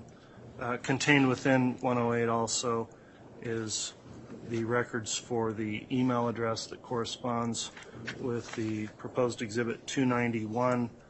Having considered that foundation that's already in the record through 108, I've considered the objection of the defense, and that will be overruled, and exhibit number 291 is admitted. And Your Honor, I would actually ask that the witness be allowed to keep that exhibit momentarily.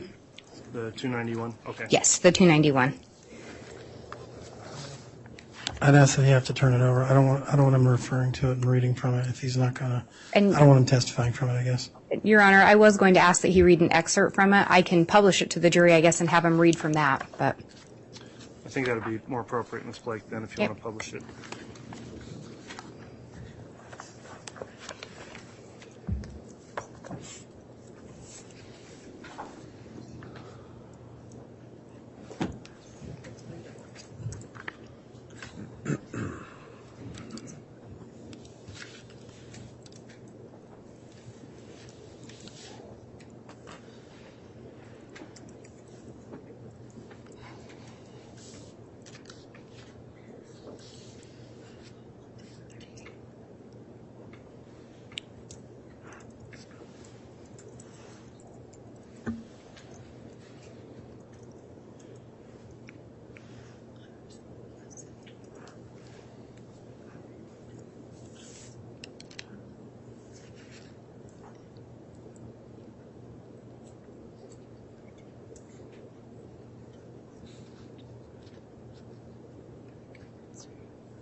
Detective, can you see that on the screen in front of you?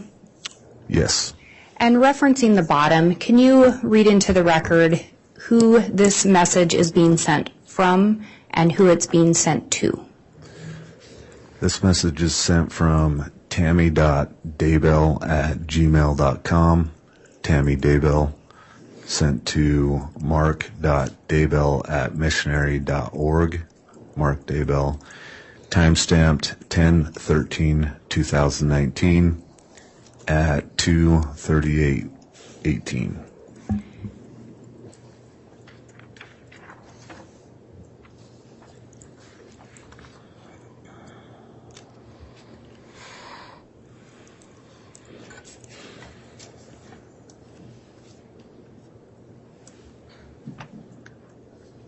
And can you also see that on the screen? Yes. And is this a portion of that email? Yes. And could you read that into the record, starting with the now? Now, on the same day, I was coming home from clogging. It was about Here, I'm going to 9. object. I think we need some context as to who's speaking, who's writing this, what's going on.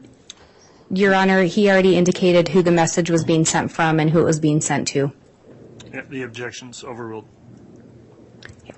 If you want to go ahead and start again there. Yes. Now, on the same day, I was coming home from clogging. It was about 9:15, and I backed into the front driveway. I was getting some items out of the back seat. We had made freezer meals at enrichment night, and my clogging shoes. I realized someone was by the back of the car. I looked up, thinking it was Dad or Garth to help me carry stuff in. Nope. It was a guy dressed in black with a ski mask on, pointing a rifle at me. I think I was a bit in shock because I just said, "What do you think you were doing?" Then I noticed a rifle was actually a paintball gun. It had a hopper on the top. The guy started pulling the trigger, and I could just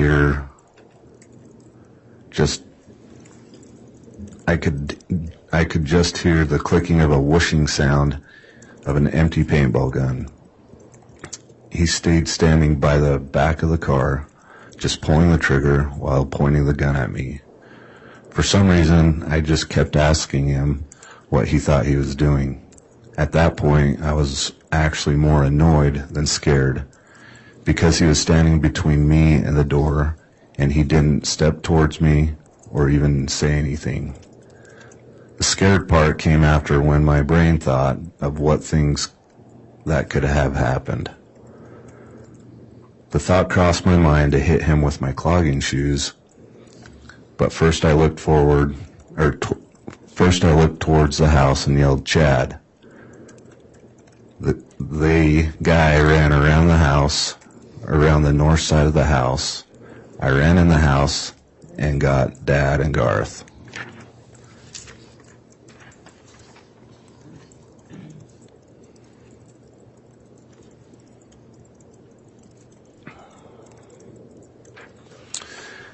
They looked outside, but we couldn't find him. We called the police and reported it. They suspect it was a bipolar teenager who lives down the street and walks around a lot. But Matt Price has an even better theory. And I'll have you stop there.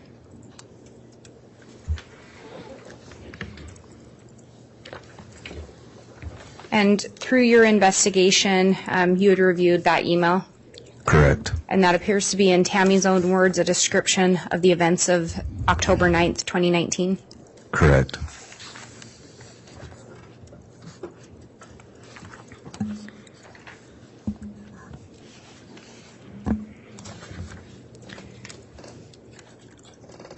When you were looking into this investigation, did you end up looking at additional information from a Homer J. Maximus account?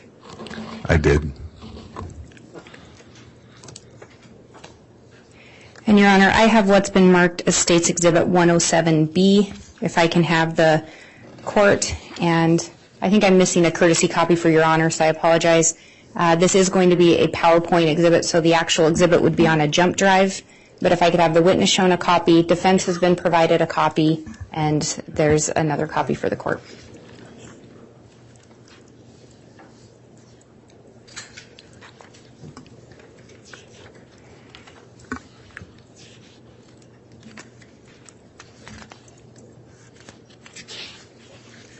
And if you could look through those pages.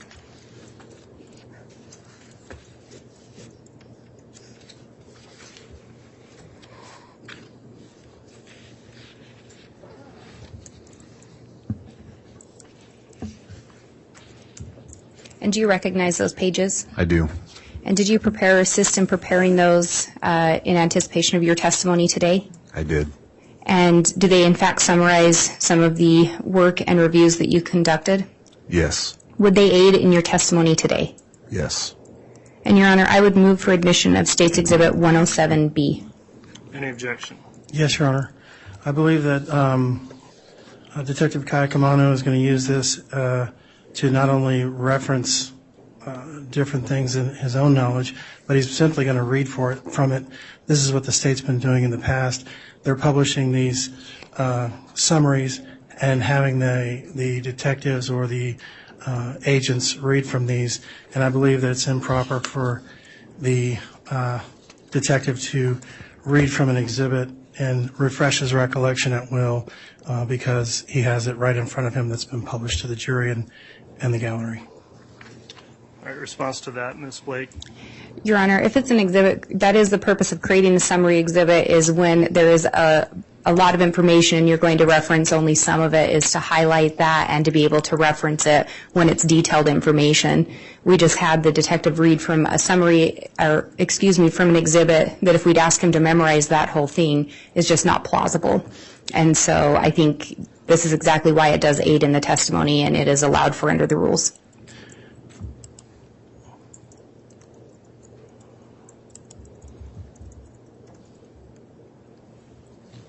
All right, the court's reviewed Idaho Rule of Evidence 1006 and would note that it does provide for the use of summaries if there is contents of voluminous writings, which has been established through the foundation. So for that reason, the court will allow for the PowerPoint presentation of 107B, but would note also that it's a demonstrative exhibit and the jury will be instructed as such. Thank you, Your Honor. Permission to publish? You may publish.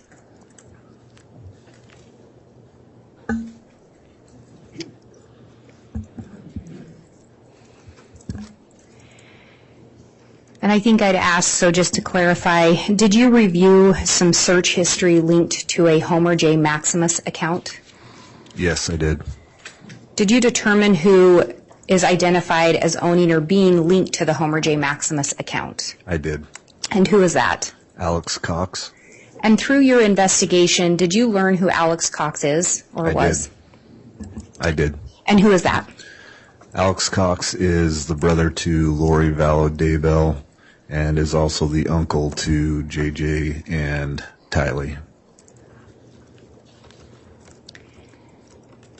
And in looking through these searches, were there some searches that stood out to you?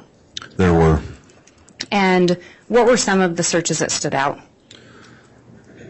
So throughout our investigation, this was a... I'm going to object that he's just going to read directly from the PowerPoint. And Your Honor, I don't even think he started to read from it. He was providing explanation. All right, I'll keep the objection in mind, but you can go ahead and answer the question, Detective. Throughout our investigation, this was an ongoing and a joint investigation with several different agencies, Fremont County, Rexburg PD, Arizona, and the FBI. Throughout the investigation, I learned of the attempted shooting on Brandon Boudreaux. I also learned of the homicide on Charles Vallow. I also learned of the two missing kids, JJ and Tylee. And then Fremont County started their investigation into Tamara Daybell. Looking through Homer J. Maximus and the Google search, there were a couple dates that I was looking at for my investigation over Tammy Daybell.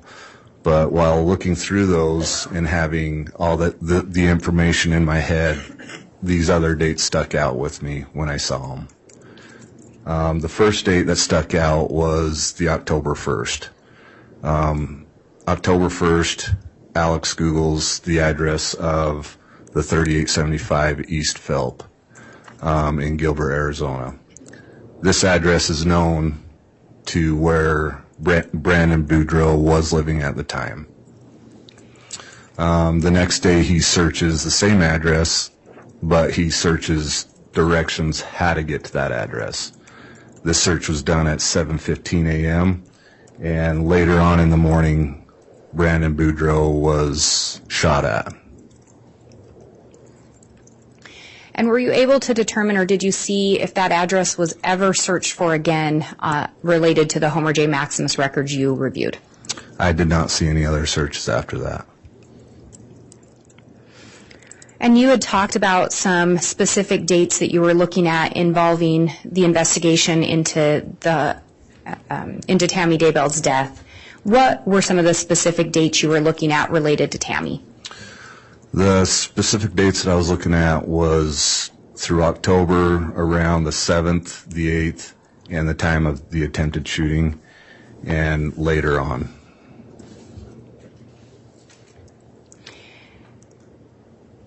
And in talking about that attempted shooting, were there some searches that drew your attention? There were on October, again, in this investigation and knowing where Tammy Daybell lives. They live in a farm area. Behind their house is a very big open field, a river, several hundred yards behind their house on the east side. And so looking through Homer J. Maximus on October 8th, it was discovered that Alex had Googled 6.5 Grendel drop from 100 to 200 yards and also 100 to 300 yards. This was significant because at the time of my investigation, I felt that Alex was trying to figure out where he needed to be at the time and have an accurate shot on the attempted shooting of Tammy Daybell. And at some point, did you learn or did you review where Alex Cox's data location showed him to be on October 9th, earlier in the day?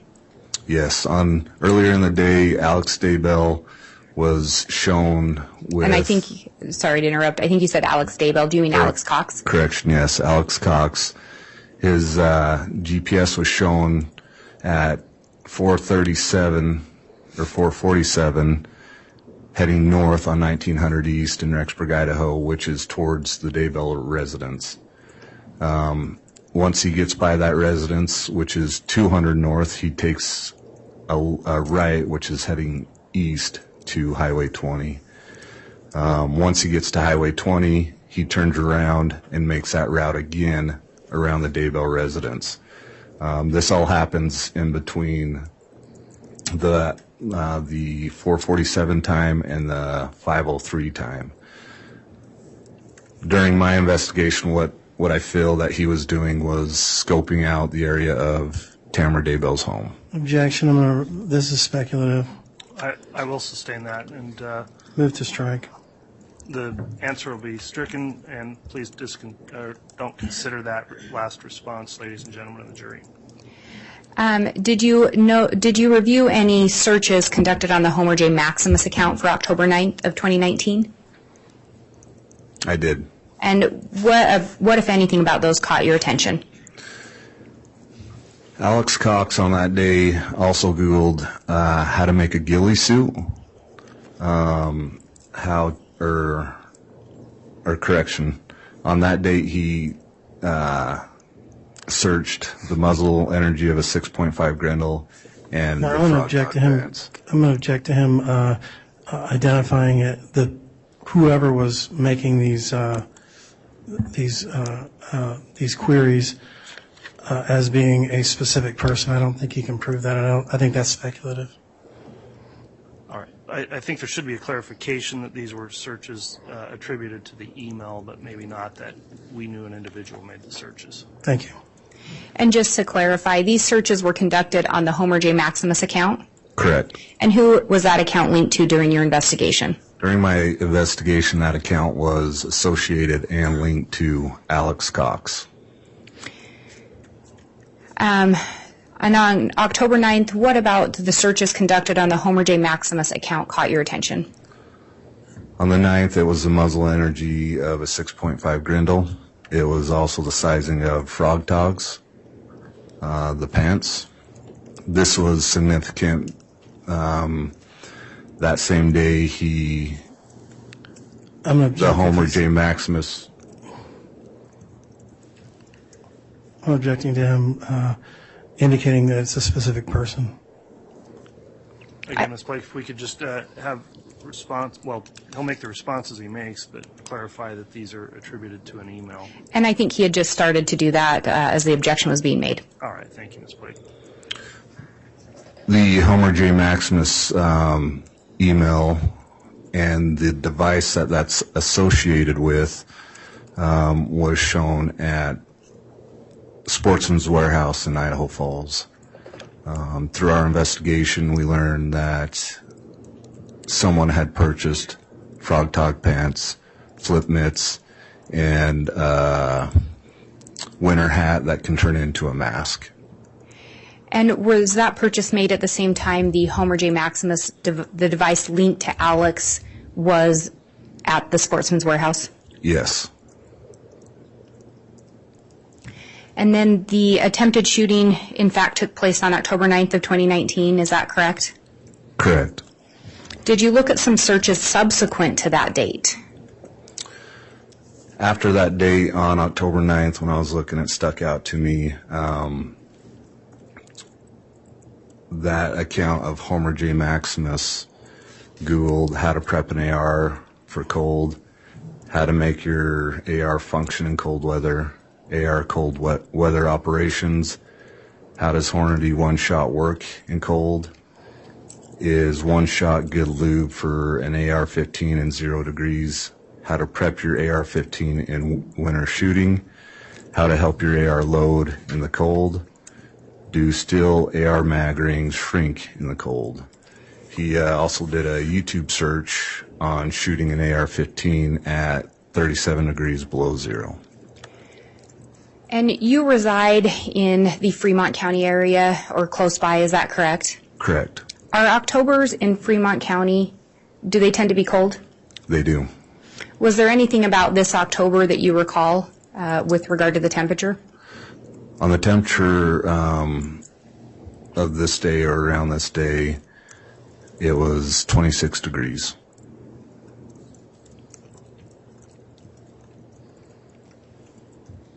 Did you find additional searches conducted subsequent to that October 9th attempted shooting?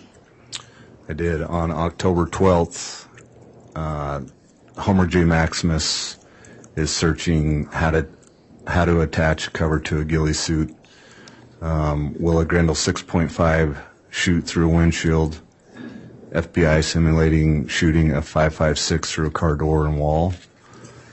What caliber will penetrate a windshield? 2008 Dodge Dakota steel body thickness.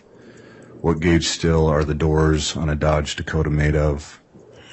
How thick is 22 gauge steel? How to drill baffles to make suppressors. And Your Honor, I'm going to object to all of these answers. He's just been reading from the exhibit.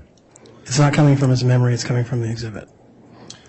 Well, I think there should at least be a reference. I think summary's been admitted, it's allowed to be referenced, but there needs to be distinguishing between either personal testimony or simply taking information straight from the exhibit.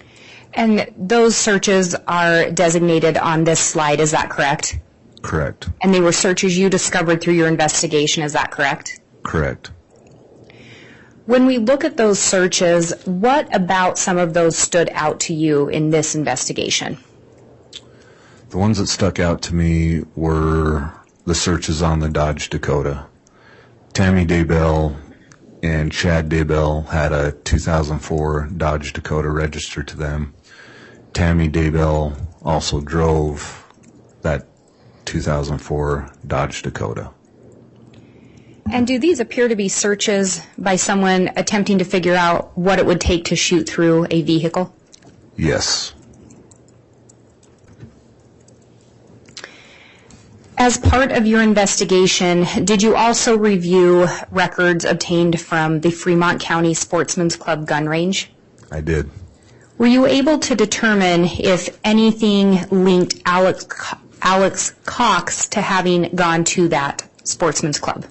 Yes, Alex Cox went to the Sportsman's Club in St. Anthony, Idaho, which is a gun range, 5 times through October 7th through the 15th. He never signed in as his name on Alex Cox on the sign-on sheet. He did sign in with Then I'm going to object to speculation, Judge. And I can ask some clarifying questions, Your Honor. Okay, thank you, Ms. Blake. We see on this slide that we're referencing there's a date and a time, and then C. Quint. Were you able to determine what the relevance of C. Quint? The relevance of C. Quint is the license plate, except one letter to Alex Cox's vehicle. And are you aware during the investigation of location data placing Alex Cox's device at the Sportsman's Club on these same dates? Yes.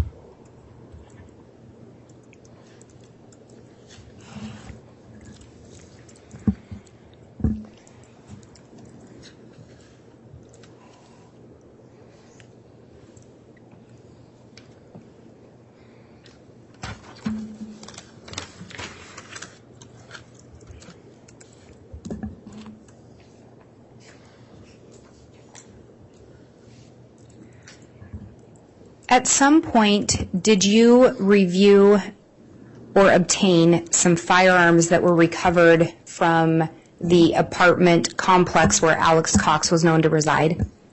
I did. Were you involved in the initial search, the execution of the initial search warrant recovering those? I was not. Did that in fact occur prior to your involvement in the investigation? Yes. At some point, did you observe firearms that were recovered during that search? I did. Did you, and what, if anything, did you do in relation to those firearms? Those firearms were taken from the warrant that was served at those residents for safekeeping. Rexburg PD could not leave those there. Throughout our investigation, it was determined that possibly the attempted shooting on Tammy, and after having those firearms in Rexburg PD, I obtained a warrant to seize those weapons for evidence. And did you in fact seize those weapons? I did. And have they been kept at the Fremont County Sheriff's Office? Yes. Until recently? Some of Yes. them may be being held in evidence here in Boise. Correct. Were certain of the guns of more significance to you with regard to this investigation? Yes. Did you photograph some of those firearms? I did. Do you believe if you were shown a photograph that's purported to depict some of those firearms that you would recognize it? Yes. Your Honor, I would ask that the witness be shown, and actually I'll have them shown two exhibits, 281A and B. And defense already has copies of these. And there's a courtesy copy for Your Honor.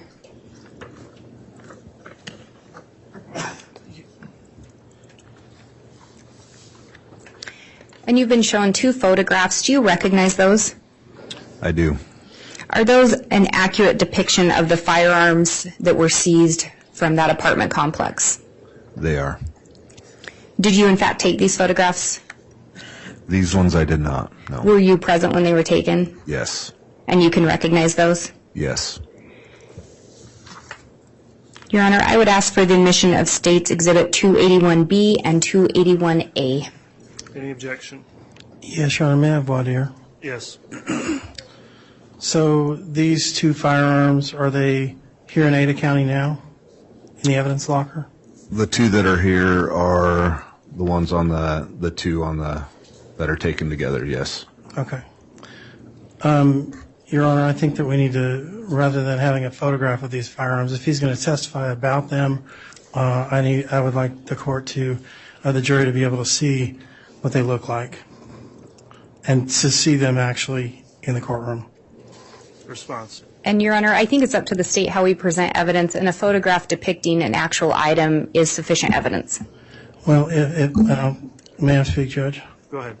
What I think is going to happen is that he's going to akin these to being some sort of a paintball gun or being mistaken for a paintball gun. And I think the jury needs to see exactly what these things look like, how heavy they are. There's certain things that you just can't depict in a photograph. All right. Mr. Thomas, I'll take the objection under advisement. I'm going to allow for the admission. There's been sufficient foundation of 281A. 281B will be admitted if the defense feels that as part of your defense you want to have the actual evidence observed by the jurors. We'll consider that on cross-examination. Very good, Your Honor. We just asked that the court inform the state that they need to bring that up because we will be asking for that. Very well.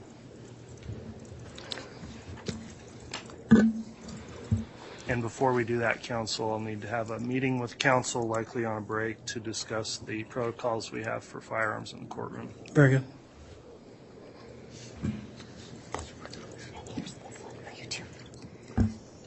And, Your Honor, the state has retained the original exhibit. May I please publish that for the jurors? Yes. Or I should say exhibits. First, I'll publish State's Exhibit 281B.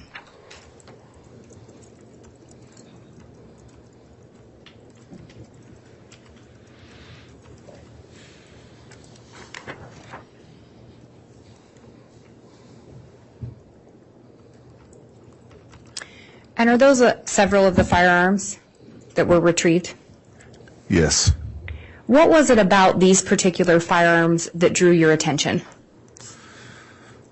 The one that drew our attention was the bottom one, which is the Alexander Arms, Grendel 6.5. And if I publish State's Exhibit 281A,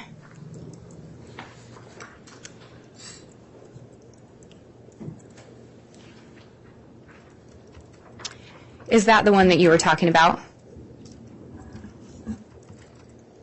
Or was it the top one? No, that is not the one I was talking about. That bottom one right there, the black one. And what particularly was it about that firearm that drew your attention? When Tammy Daybell first called in the attempted shooting, she described the rifle as a paintball gun. Out of the firearms that were seized at the residence and after looking at all the firearms, this one stuck out because it has a larger scope on it, which could be mistaken as a hopper, which Tammy described. And a hopper is something on a paintball gun? Correct. A hopper is on a paintball gun that holds the paintballs inside of it. Do you have experience shooting paintball guns? I do. Can you tell us a little bit about that? Growing up, used to shoot them all the time. We also use them currently in SWAT trainings and room clearing. That the guns that we have that we use for training are very identical to an AR-15 setup, which is close to this. Also has a hopper on it, and that's my experience with them. Are you also familiar with AR-15s? Yes. And can you tell us a little bit about your experience with those? Experience with those is training throughout my law enforcement career and shooting them prior to. You can put several different accessories on them and optics on them.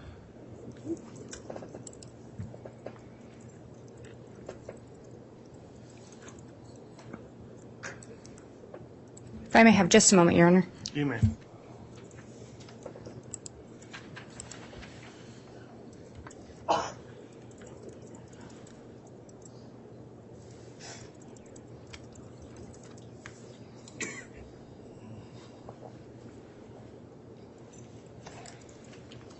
Your Honor, may we have a brief sidebar? Yes.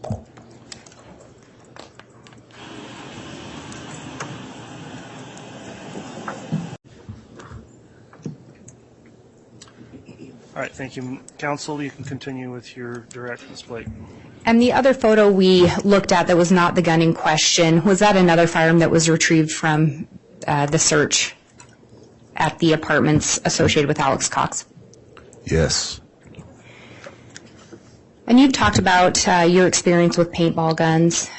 Your Honor, I'm going to ask that the witness be shown State's Exhibit 282.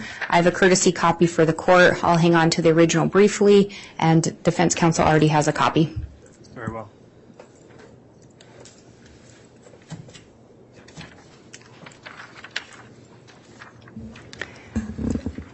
Do you recognize what's just been shown to you? I do.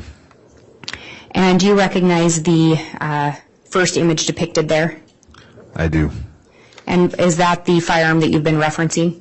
Yes, that is the Alexander Arms Grendel 6.5. And the second item there, do you recognize that image? I do. And what would that be depicting? That is a Tippmann paintball gun. And that is just an example of one, correct? Correct. That was not recovered from anywhere? It was not. Your Honor, I would move for the admission of State's Exhibit 282 as a demonstrative exhibit. Any objection? Yes, Your Honor. It's inflammatory. It does not depict what was actually seen that night. There's no way of knowing that. There's been no foundation as to what paintball gun was used that night, or if any at all. I mean, it's just inflammatory, and it's more prejudicial than probative at this point, even as a demonstrative exhibit. And Your Honor, if I may respond. Go ahead. We did actually hear a description of the firearm in that email sent from Tammy to her son, specifically referencing a hopper. We've heard testimony from the detective regarding a hopper on a paintball gun, his experience with them, his experience with AR-15s, and the likeness.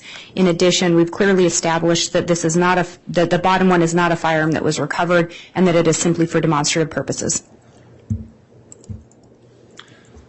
All right, the court has considered this proposed exhibit under Rule 403, and having considered that rule, I am going to sustain the objection that I'm not going to permit the admission of Exhibit 282 as a demonstrative exhibit, as it could cause prejudice or confusion.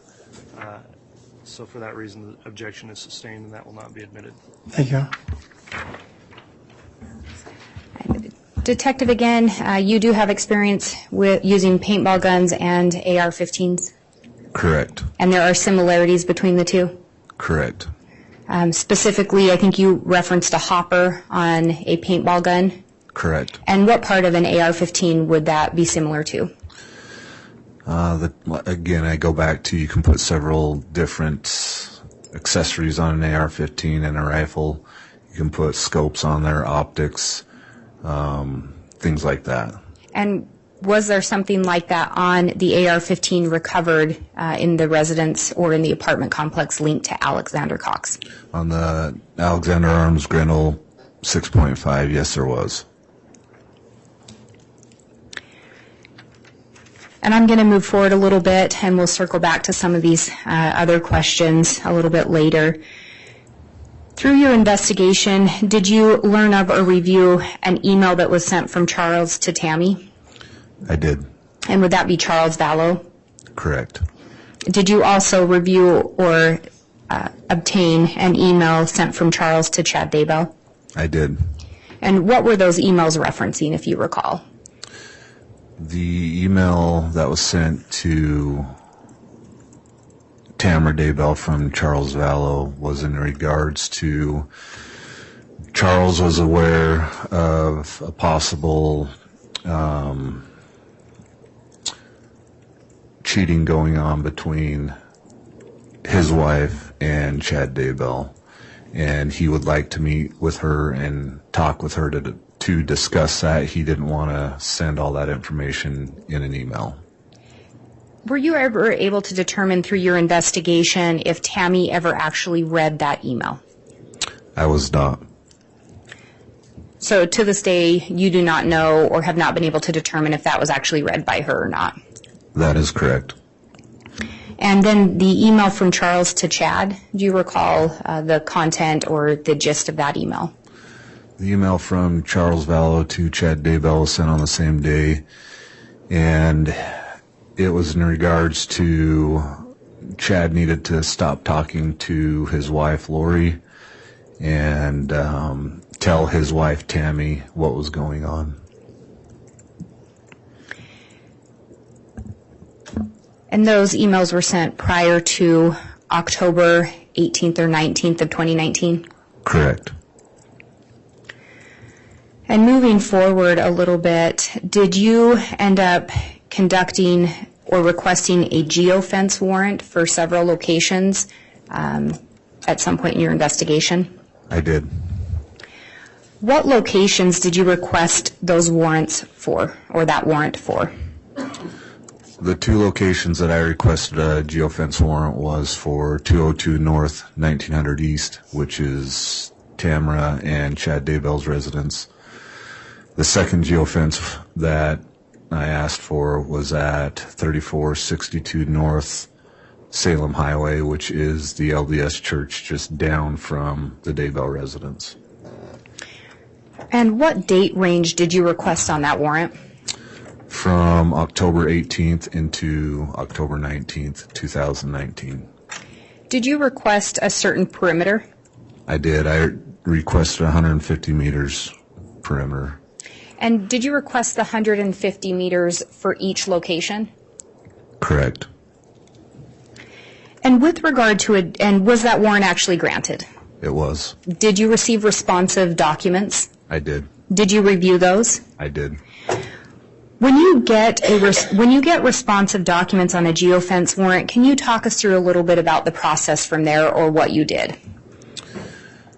When we get a signed warrant from the judge granting us that, law enforcement needs to go onto the Google website and go into their law enforcement portal. At that time, the warrant is entered into their law enforcement portal, and Google will respond with any information that is granted on that warrant. Once I got the information back from Google, it came back with what's called a Google identification number. And when you get those Google identification numbers, what, if anything, are you looking for or do you do with that information? So when we get the Google identification numbers, that number does not tell us who that number is associated with or who that number belongs to on a device. We then have to write another warrant for those numbers to Google with the same process, and Google is able to tell off those numbers what device that's connected to and who is associated with that device. Were there certain Google identifier numbers that you ended up requesting additional information for? There was 4. And why did you request for those 4? What were you looking for with those Google identifiers? So when I first got the Google identifiers back on my first warrant, I met with Detective Stubbs with Rexburg PD. We had gone through those numbers and went through the 2 geofences that were requested and went down and scaled it down from numbers that had been going through the first geofence into the second geofence. Those numbers were then taken and another warrant was wrote.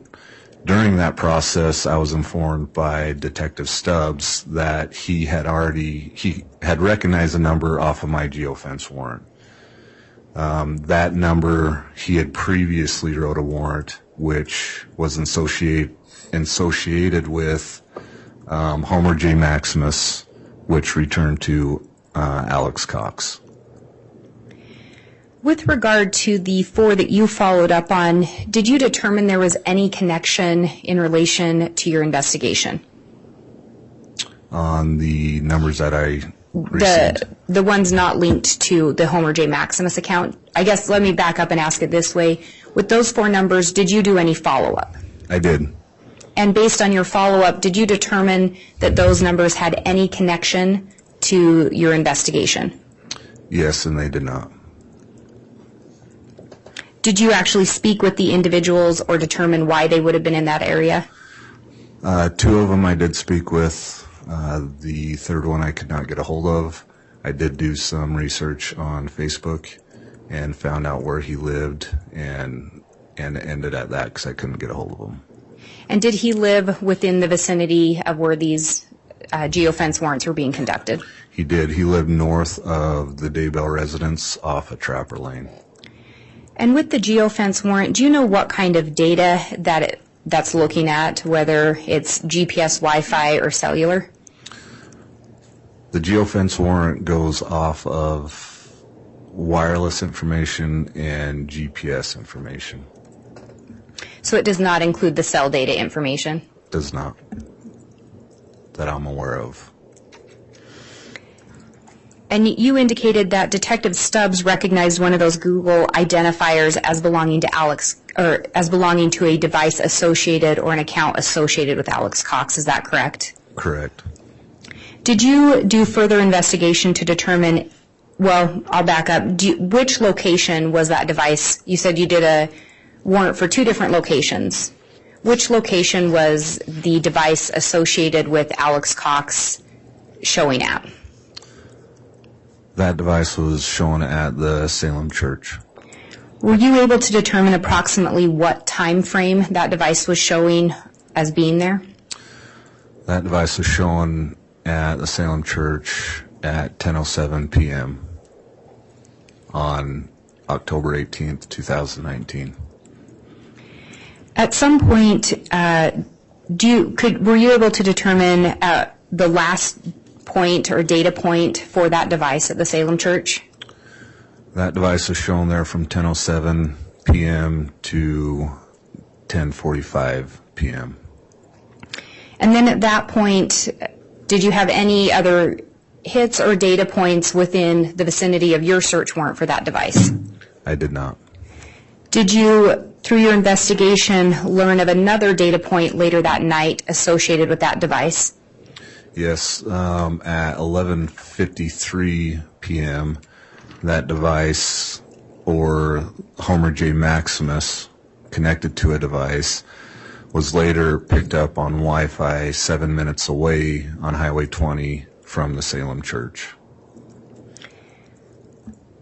Through your Google search warrant, or the geofence, did you locate a device associated with Chad Daybell in either location? I did not. Through your investigation, did you learn of or review statements made by Chad Daybell as to his whereabouts on the night of October 19th into the morning hours of, or October 18th into the morning hours of October 19th?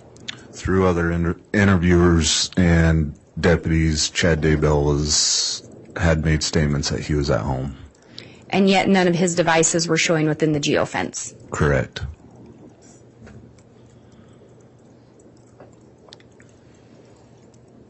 Do you know when Tammy's funeral was held?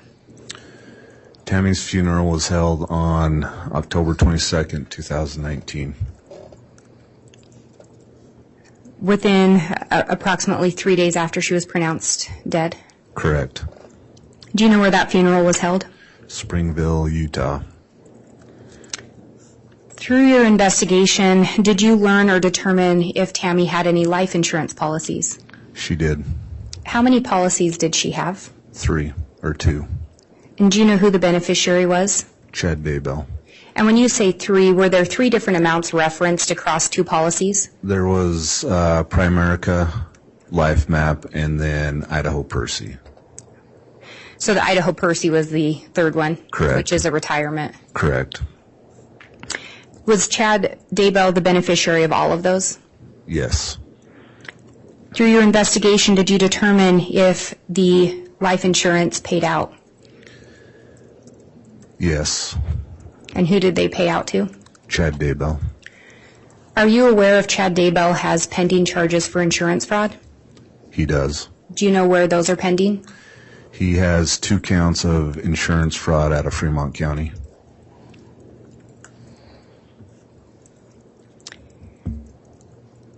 And, Your Honor, I think with the additional questions I have for this witness, we discussed in a sidebar maybe breaking and reconvening with additional questions after lunch. Okay. We will go ahead and take our lunch recess at this time. We will try to get started again just before 1 o'clock, probably 12:50 or 12:55. All right, please.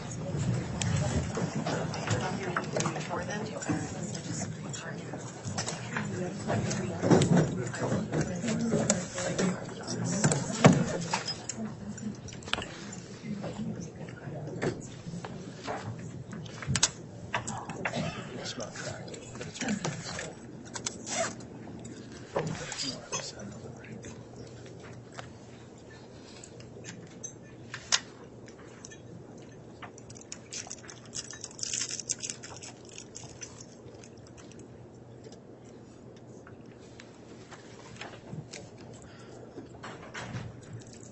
Okay, folks, so we'll be back at 12:50.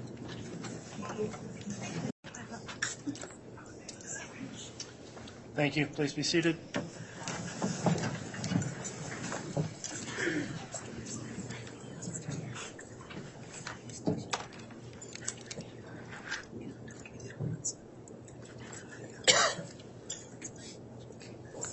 All right, I think we're ready to have the jurors brought back in, Mr. Bailiff.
All right, please.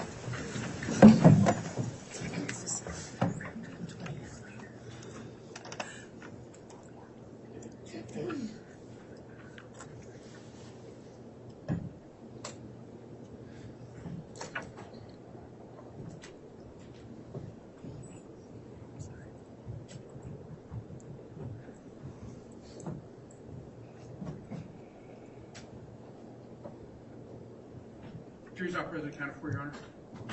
All right, thank you, Mr. Bailiff. Please be seated.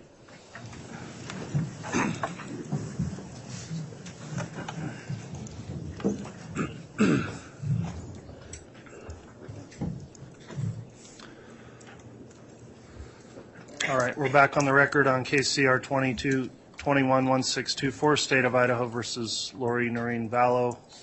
Completed the lunch break. Jurors are all present and accounted for. Detective Kaya Kamanu is on the stand still. I'll remind the witness you're under oath, and the state is continuing its direct examination, I believe, at this time. Yes, Your Honor. All right, Ms. Blake, if you'd like to continue with direct, you may.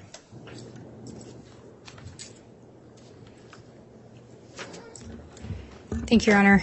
Detective Kayakamanu, we had talked about some guns that were retrieved from the apartment complex where Alex Cox was residing. Do you recall that? Yes, And one gun in particular seemed to draw the most attention from you. Is that correct? that's correct. And what type of firearm was that again? That was the Alexander Arms Grendel 6.5. And do you believe if you were shown that firearm again, you would recognize it? Yes, Your Honor, I believe that we do have the firearm here. If we could have it brought into the courtroom. I believe it states Exhibit 280. Exhibit 280. I believe it's 280. All right. I'll make sure to have the detective properly identify it to make sure I have the correct exhibit number. All right. We'll have the firearm brought into the courtroom.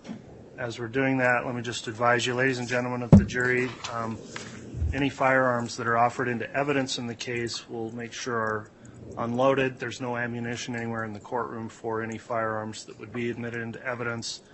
The firearms also, steps have been taken to render them inoperable. I'll have the bailiff explain that a little bit more once the firearms brought in here.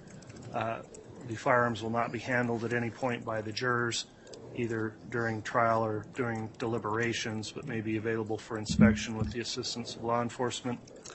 And with that in mind, we'll have the law enforcement bring in the firearm that would be State's Exhibit 280.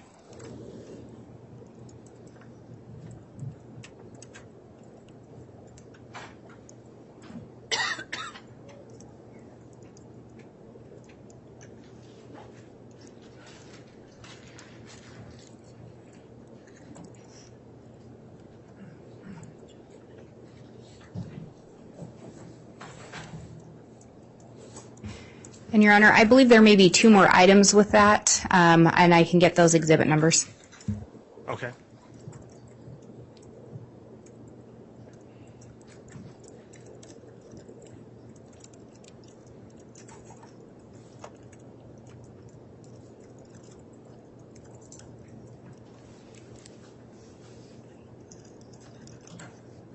And Your Honor, may the witness leave the stand to review those items, or do you want them handed to him? I think it'd be best if he did step down and just personally review the items and then can return to the stand for foundational questions.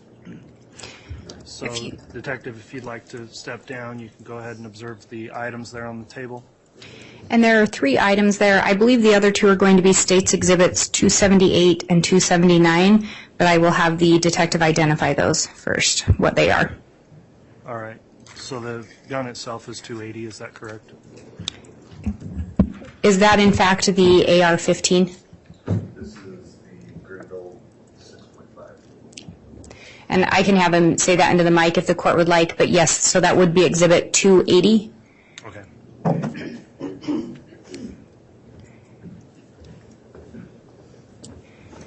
And what did you identify that firearm as?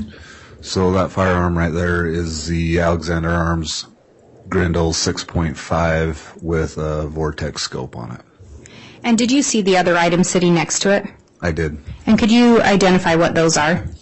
Those are solvent traps that were drilled into to make a homemade suppressor. Were those also recovered during the search of the apartment complex associated with Alex Cox? They were. And were those seized by Fremont County?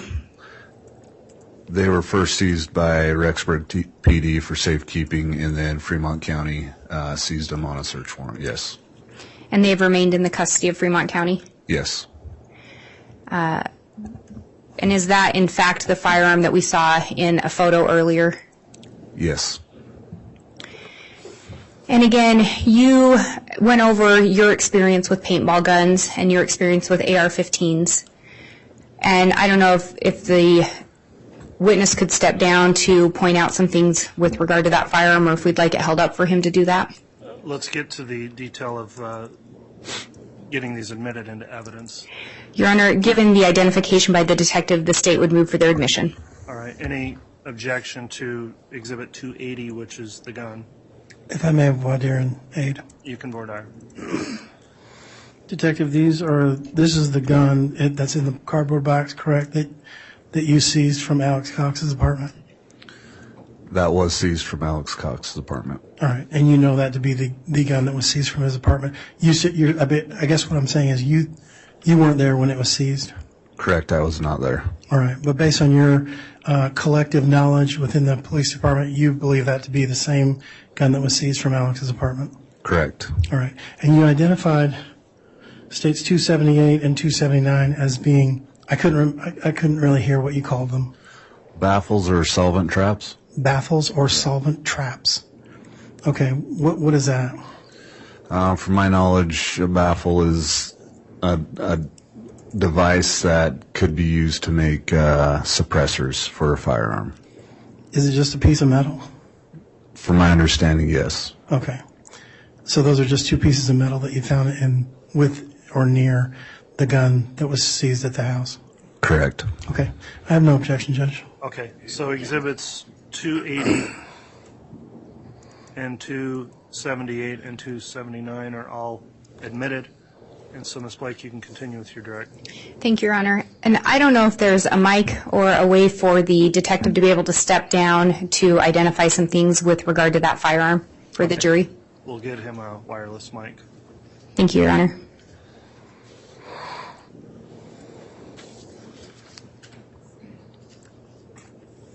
And while we're waiting for that, you talked about those pieces of metal. Would those also be referred to as silencers Correct. in common lingo? Yeah, they could be. And if you could step down and approach that exhibit 280.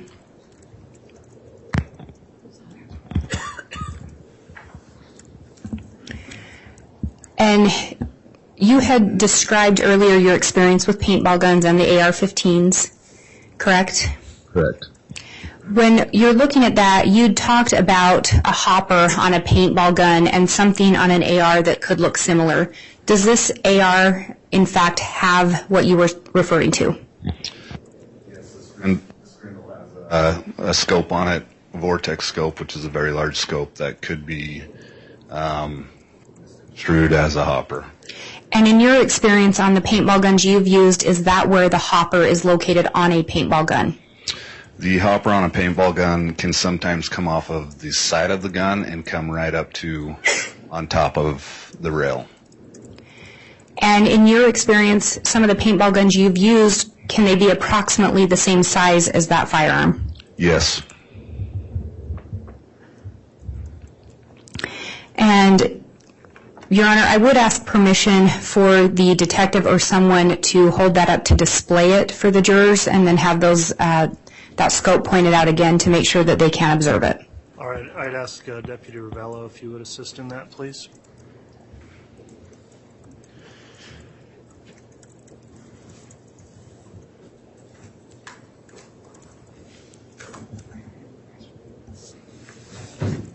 And Detective Kaikamanu, if you could just go over and point again where you were saying that scope is to make sure the jurors can see it. Again, right here is the vortex scope that comes down on the top of the rail of the rifle. And if you could describe again where the hopper is sometimes located on paintball guns you have experience using. Before we answer, Mr. Thomas, would you like to go where you can observe what's being pointed out? Thanks, Judge. All right. And Your Honor, would you like me to have him point out that scope again once Mr. Thomas is there? Now, yes, thank you, Ms. Blake. So now that Mr. Thomas, can you see? Yes. Detective Kaikamanu, can you once again point out where that scope is that you're referencing? So again, the vortex scope is on the top of the rail of the rifle. And in your experience working with paintball guns, can you indicate again where the hopper is located?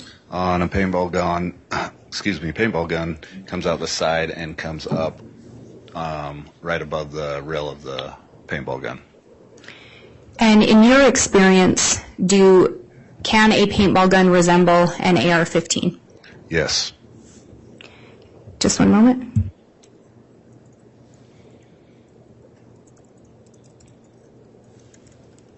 And I don't have any additional questions at this time, Your Honor. Okay, thank you, Ms. Blake. go ahead and just have the exhibit set down on the table there. Thank you, Mr. Bailiff.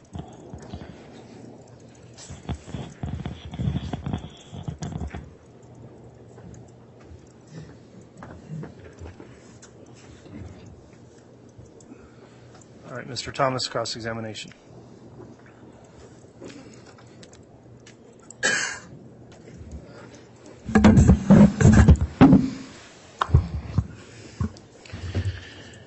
Detective, how are you doing today? Good, how are you? Good, good.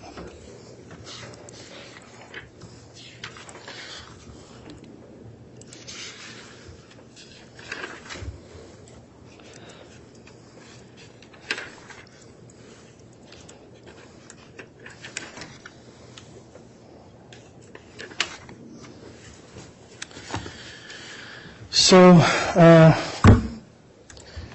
you indicate that you've worked for Fremont County for a number of years. How many years was that? 18. 18. And how long as a detective? 7.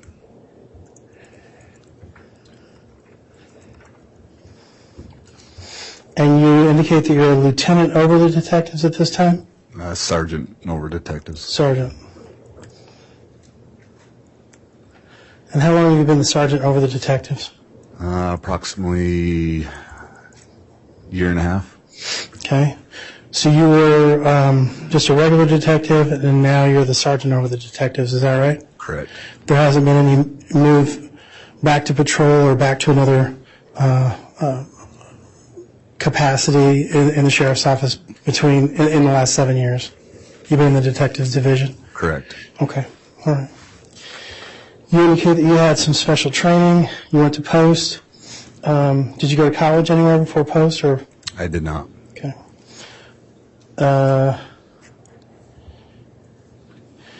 So the first thing that Ms. Blake had you talk about was the October 19th incident where Ms. Daybell had passed away. On that particular day, you said that you were on call. You were the on-call detective. Is that right? Correct. Okay. So, and how many detectives do you have in your division? At that time, we had myself and one other detective. And that was Detective Mattingly. Mattingly. And then Greenhalgh was not a detective. Correct. She was Okay. not. So it's you and Mattingly are detectives on October 19th, 2019. So you switch off between being on call for that? Is that how it works? Correct. Okay. And so you're on call that night. You get a call from Greenhalgh, but you don't answer it because you're asleep or something else is going on. Is that right? Correct. All right. And so she talks to Detective Mattingly, but you still go out to the scene later that morning? Negative. I didn't go out to the scene. Oh, okay. So Greenhalgh was at the scene, Mattingly was at the scene, and then there were two coroners at the scene? There was 2 coroners at the scene, Deputy Greenhalgh, and I do not believe Detective Mattingly went to the scene. Oh, he didn't go to the scene either? Not to my knowledge, no. Okay. But you somehow got in touch with Greenhalgh or Mattingly and talked about whether or not there needed to be further investigation, is that right? Correct. You were asking about suspicious circumstances? Correct. And there was nothing out of the ordinary about the death at that time? Not that I was informed of. Okay. And who else did you talk to besides Greenhalgh? Did you talk to Mattingly? That same day? Yeah. I did not. Okay. So you only talked to Greenhalgh? Correct. Did you talk to either of the coroners? I did not. Okay. So based on that, were you the one that made the call that there wasn't going to be any follow-up investigation on that? I was not. Who was the one who made that call? I believe it was Detective Mattingly and the coroners. Okay. So Mattingly didn't go out to the scene. So were you the sergeant over? Were you in charge, the head guy at that time, or no? At the time, I was not a sergeant, no. Okay. Who was the sergeant over you guys? We didn't have a sergeant at the time. It was Lieutenant Powell that was over the detective division. Okay. And did either of you go to Lieutenant Powell and chat with him about this at all? On that particular day, I guess I should clarify that, on that particular day, October 19th. I believe Detective Mattingly spoke with Lieutenant Powell. I am not aware of what was said in that conversation. Okay, all right. But then you indicate that a couple weeks later, you got involved with, or the Fremont County Sheriff's Office got involved with Tammy's death, right? Correct. And you got involved in March of 2020. Yeah, around that time. Okay. Yes.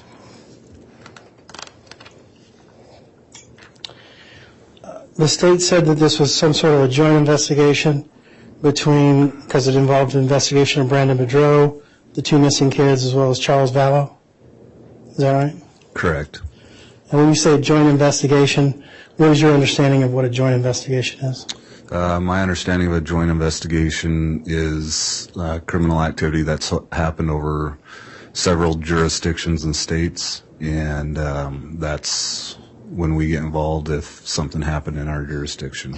And I probably phrased it poorly. Let me just ask you this: when I say joint investigation, and you say, yeah, we were involved in a joint investigation, what kind of sharing of information goes on? I mean, are you fully involved? Are you not very involved? How does that work?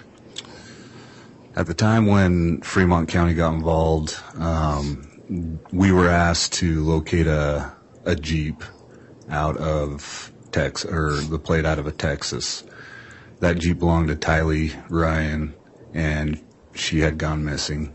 That is, I believe, when Lieutenant Powell got that call, and that's how we got involved. Okay. And how about when you got involved?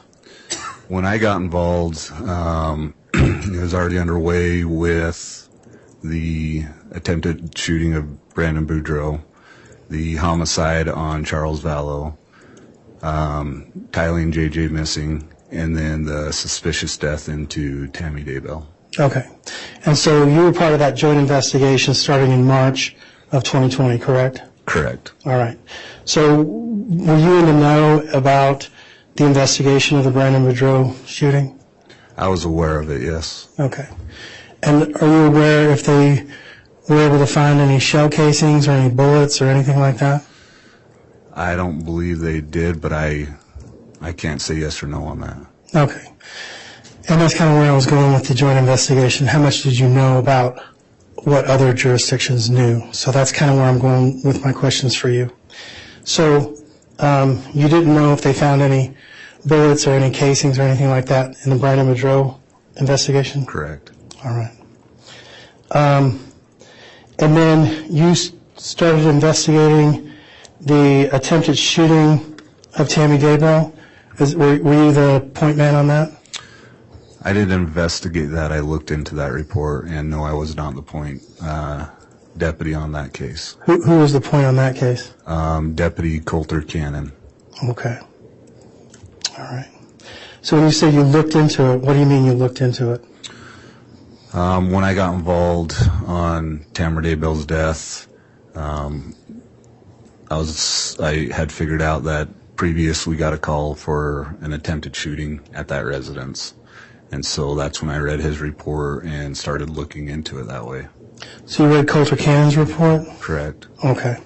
And then there was an email that was circulated and that was actually brought into evidence. You recall that this morning? If you're referring to the one that Tammy wrote to Mark, then yes. Yes, I'm referring to Exhibit 291. Can I take a look at 291, please?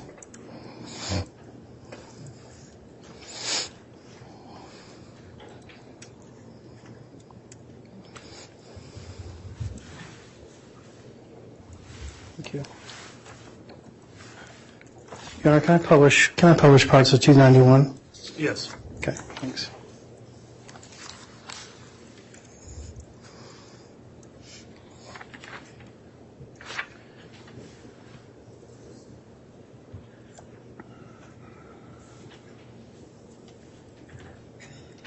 So this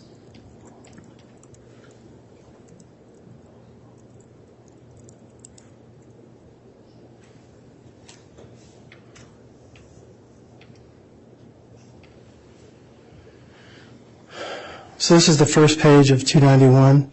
You recall reading from the bottom of that page earlier? Yes. Okay. And you basically just referenced who it was to and who it was from, right? Correct. But you reviewed the entire email, right? Correct. All right. And the email is 3 pages long, is that right? I would have to look at it again. Okay.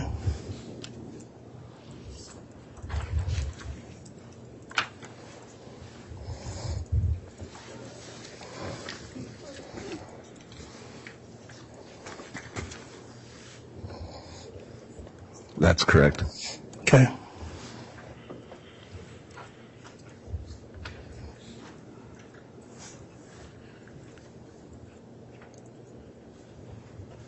So this first page really doesn't have anything to do with what we're talking about or what we're here for today, correct?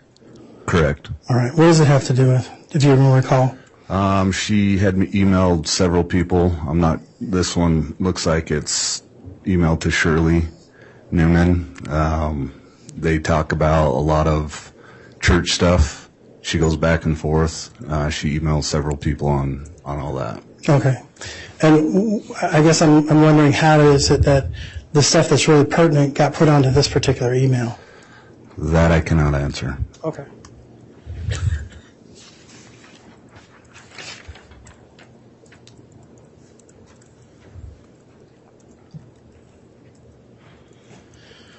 So now I'm flipping to page 2, and what is that email? What is that portion of the email about? So the beginning of this portion of the email, Tammy is talking about how her neighbor's dog was out, and somebody drove by and took her neighbor's dog. Stole the dog. Stole the dog. And Mrs. Price got in her vehicle, chased the person who stole her dog down, and confronted her, got her dog back, and then went into labor. And that portion of the email about stealing the dog actually becomes pertinent to this investigation, doesn't it? I wouldn't say pertinent.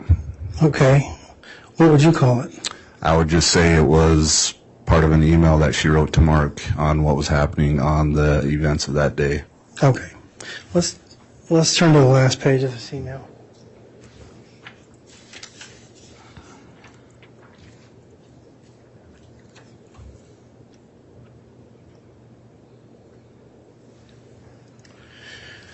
So the last page of this email, the first full paragraph, starting with his theory. Do you know who he is when they're talking about his theory? She is referring to Mr. Price. All right. And Mr. Price is referenced in the line just above it, right? Correct. All right. And that's how you know that it's Mr. Price? Correct. All right. Would you go ahead and read that paragraph for me? His theory is that the crazy dog lady brought her husband back to steal the dog again. They had parked down the road, and he had snuck through the cow fields. He was going to cut through the front yard when I pulled up and startled him. He didn't know what to do, so he panicked and tried to menace me with the non-real gun, and then ran off across the field, which would explain why he ran to the north side of the house and why I never heard a car and we couldn't find anyone or him anywhere. It's actually a pretty good theory, and Matt is going to do some amateur sleuthing since the lady told Regan where she lives. I'll keep you posted if we ever figure anything else out. Okay. And so when you followed up with this and you talked to Matt or talked to Regan, what did you find out? That's what was happening, and that was his theory. And when you talked to the guy, the lady that stole the dog, when you talked to her husband, what did he have to say? I didn't talk to him. You didn't follow up on this lead? I did not. You didn't think it was a credible lead? I did not. Okay.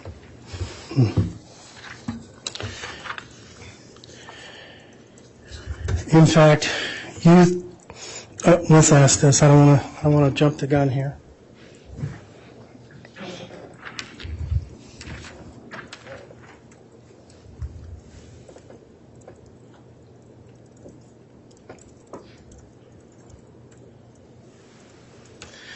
So I'm turning back to page 2.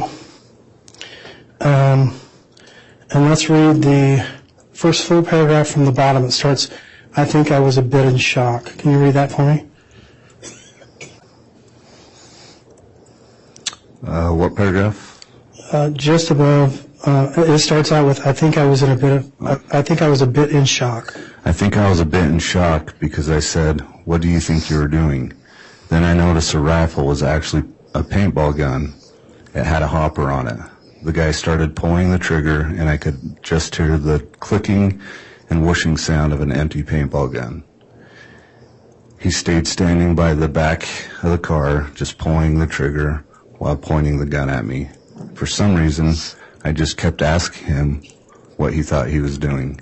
At that point, I was actually more annoyed than scared because he was standing between me and the door.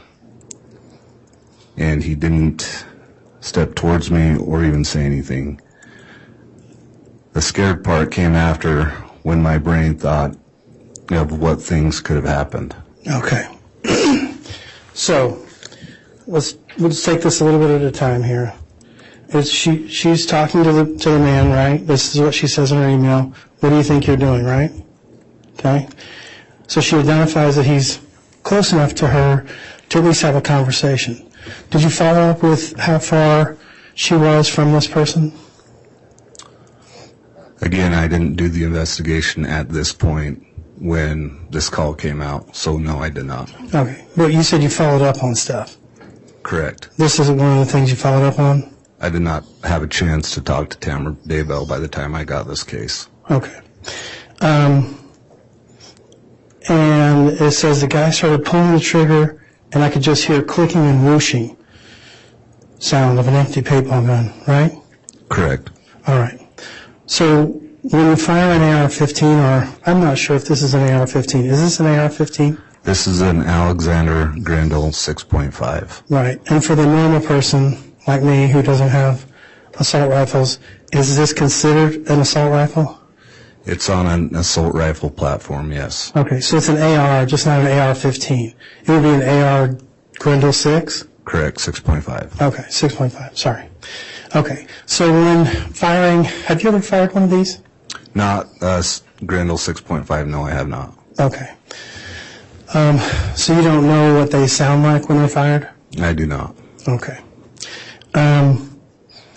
You have experience with other assault rifles, though, correct? Correct. Some that are similar to this? Correct. Okay. Do they make a whooshing sound when they're fired? If you were to have a suppressor on it, and depending on what size of bullet, it wouldn't make a whooshing sound, but it would be very quiet. Okay. So when you say what type of bullet, you would have to actually have a subsonic type of bullet, right? Correct. Something that is a specialized bullet specifically for guns that you put suppressors on, correct? Correct. Okay. And where do you get that ammunition? I'm not sure if you can buy it. Usually people make it. Okay. Reload. Okay. And did you find any reloading equipment or any of this type of subsonic things that are subsonic type ammunition in Alex Cox's apartment? In Alex Cox's belonging, there were some reloading equipment, not a full setup, but there were some. Okay. You didn't find any subsonic bullets or subsonic casings? I did not. Okay.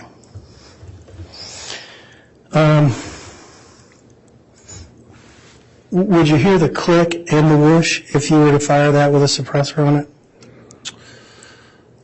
Again, it depends on the caliber that's going through. Maybe a malfunction, you would hear a click. But other than that, that's about it. Right. But if you would hear the click, you wouldn't hear the whoosh, right? Correct. So you'd either hear a click or a whoosh. Possibly, yes. Okay. But generally not both.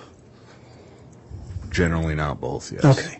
And when this type of a firearm is fired, where does the casing go? It ejects, is that correct? Correct. All right. And it would go somewhere in the general area of where the person who shot it, probably within 6 feet, I'm assuming?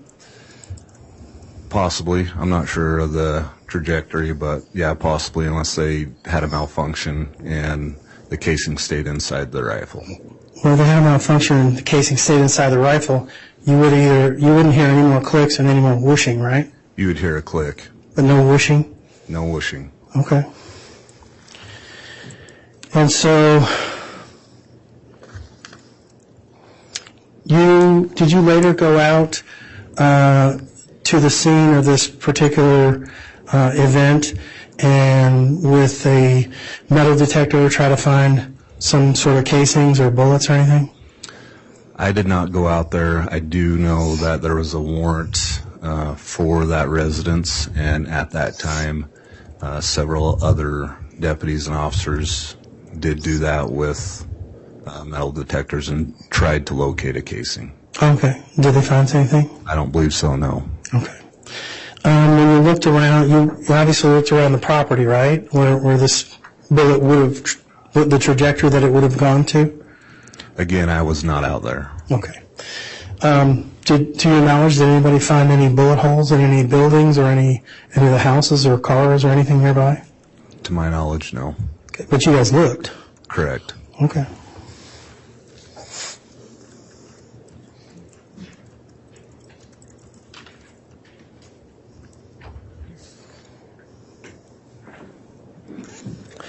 All right, so let's read, starting with this last paragraph on that page. It's 3 lines long, and then we'll read the remainder of that paragraph on the next page. Can you go ahead and do that for me? The thought crossed my mind to hit him with my clogging shoes, but first I looked towards the house and yelled, "Chad." The guy ran off around the north side of the house. I ran in the house and got Dad and Garth.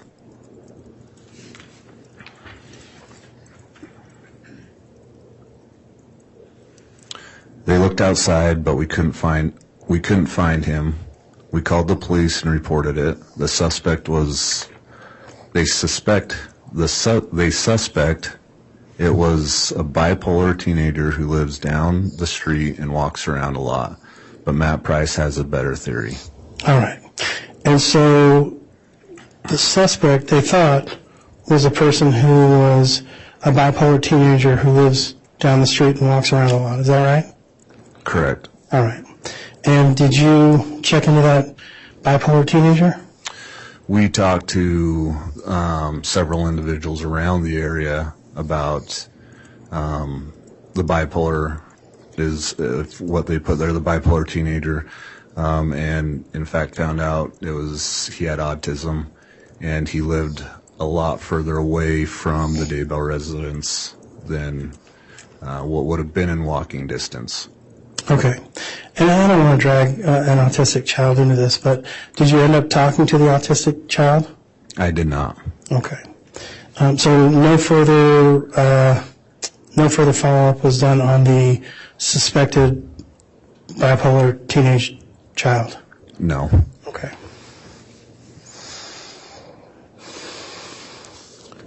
So of all the people mentioned in here that it could be, you really didn't follow up talking to any of those people that were mentioned in here? We talked to Matt and Regan Price. Right, but they weren't suspected of shooting Tammy, right? No, that was Matt's theory. Okay. But the people that were suspected, the theories or the people that were suspected of doing this, you didn't talk to any of them? Correct. Okay.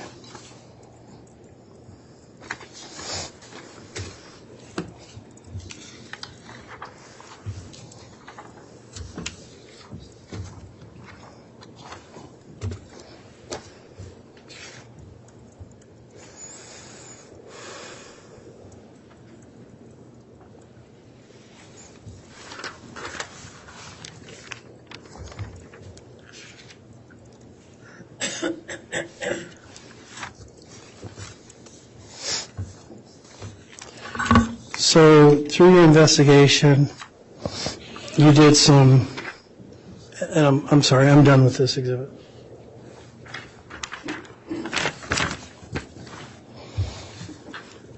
Thank you. I would like to now see 107B.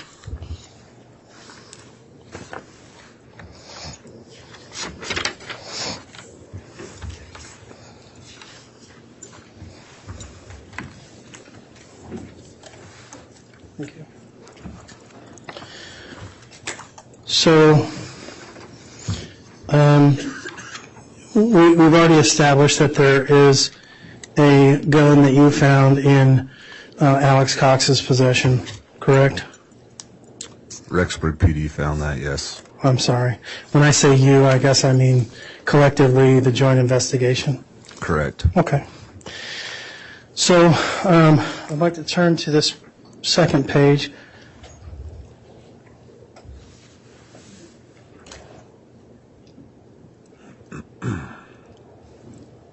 And this is a lot harder than it looks, getting this thing stabilized.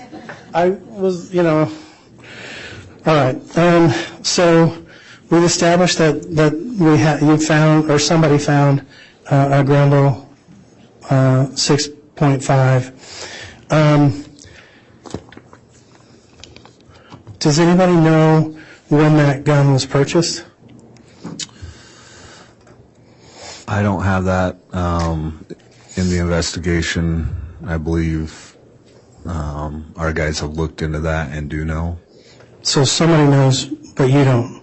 Correct. Okay. Do you know who might know? I believe Detective Consitis or FBI Agent Douglas. Okay. And they ran the serial number off of the gun? That I am not sure. Okay. Is that I'm just asking because I don't know. Is that how you would generally do it, is run the serial number? Usually when we collect guns, yes, we run all the serial numbers. I do not know if they did. Okay. And that's generally to see if they're stolen or something like that? Correct. And how would you find the purchase? And again, I've never bought a gun, so I don't really know. But when you purchase a gun, I'm assuming they have to do something with that serial number, or no? Do you know? What do you mean by doing something to it? Well, when somebody sells me something, I get a receipt for it. But do we have to register the gun in some way, or is it just only if it comes up stolen? Is that when they put it in the system? When you purchase a firearm, they'll associate that serial number to whoever purchased it. Okay. So that's how that's done. Okay. And so that's how you track, that's how you're assuming that maybe Detective Consitis found that out? Along with receipts. Okay. So would it be out of the ordinary for someone to search, if they bought a gun like that, to make searches like 6.5 Grendel drop from 100 yards to 200 yards, if they owned a 6.5 Grendel? It would depend what they're shooting it for. Okay. What would you shoot that particular gun for? Usually long range. Okay. Hunting? Depends. I wouldn't purchase that firearm for hunting. Right. It's only for target practice or for guys to be machismo and hey, I got a big gun, right? Correct. Okay. So if you go to the range, are you going to want to know what, and maybe, let me just ask you this because I'm not really sure about it either. 6.5 Grendel drop from 100 yards to 200 yards. What does that mean?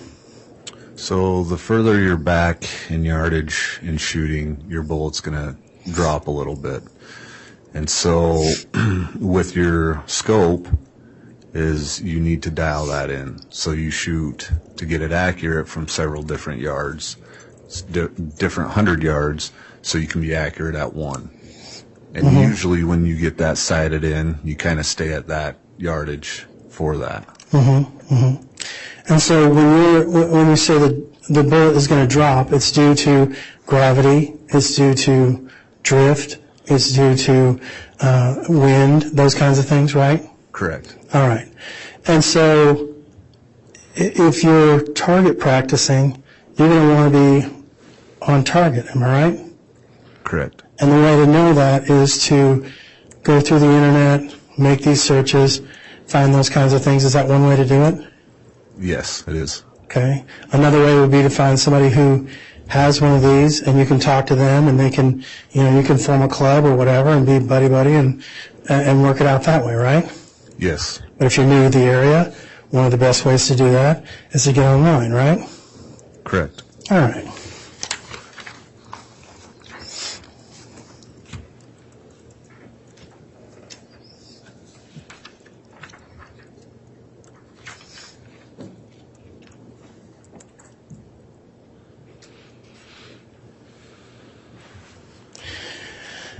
And these Google searches that were done on October the 10th, the reason that you did a summary is because what the state reported or what they told the court was because there was voluminous information, and it's to kind of square down and pack down what your pertinent ones were, right? That's not why I looked these specific dates over, no. Okay, but what you found on these specific dates, these are not the only searches that were done on those particular dates. Correct. All right. There were some searches that you didn't put on here. On the Google search itself, like this says up at top, these were the Google searches of that day of this information. All the Google searches? Yes. Every search that he did on that day is on this piece of paper. There were some other searches as far as, if you'd like me to go in that, I can. Yeah, tell me everything that was on that day. There were Starting other from searches midnight. of, Talking over the top of each other. And Okay. make a record. Starting from midnight, tell me every search that was on October the 10th, 2019 that came off of this Google account. I'm not sure starting at midnight, but there were several searches of trannies. There were several searches of pornography that I didn't think was pertinent to this slide to bring in today. Okay. So what you're saying is there are a lot of other things that were on this Google search that was done throughout the day rather than these particular searches that you made. Correct. Okay. So I guess what I'm saying is we're not trying to mislead the jury to say, hey, this guy is a gun nut and he's looking at this specific things all day long. This is all he's doing. There was a lot of other things he was doing. Correct. All right.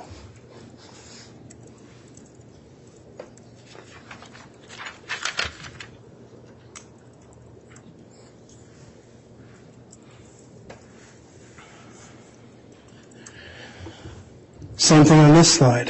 October the 12th, 2019. These are not the only searches that were done on October the 12th, 2019, correct? Correct. There were a lot of other searches. Similar to what I just mentioned. All right. There's a lot of other things going on, right? Correct. All right.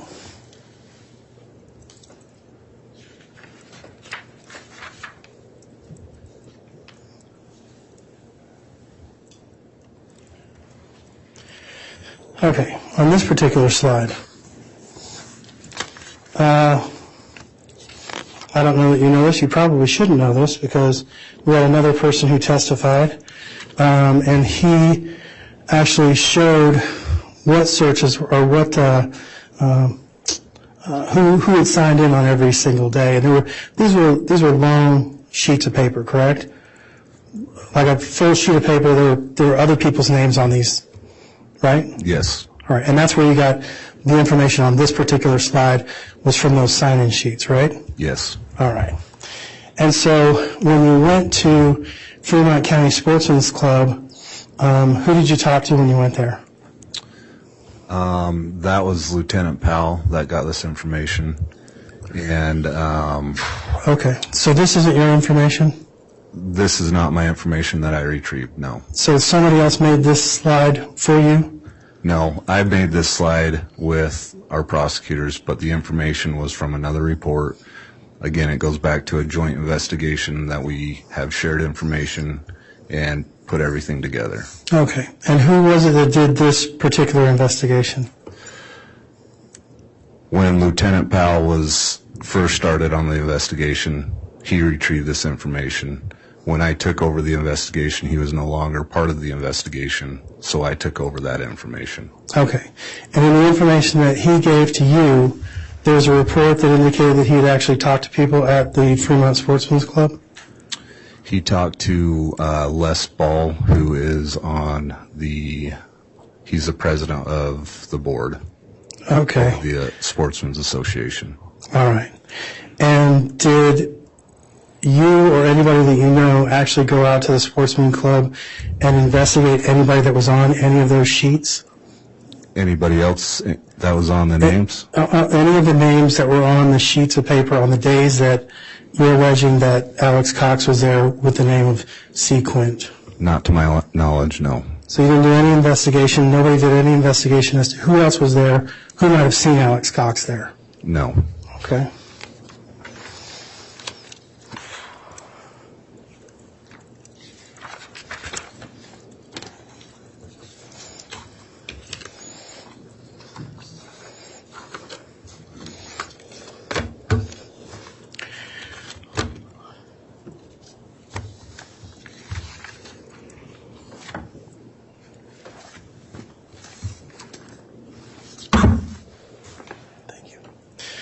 So based on the totality of what we were looking at, you're saying that you didn't investigate, and you don't know who investigated the autistic boy or bipolar teenager, and you didn't investigate, or you don't know that anybody investigated the person, the husband who stole the dog, and nobody went out and talked to anybody at the shooting range who may have seen Alex Cox on that day, correct? Correct. Okay. Now, when you did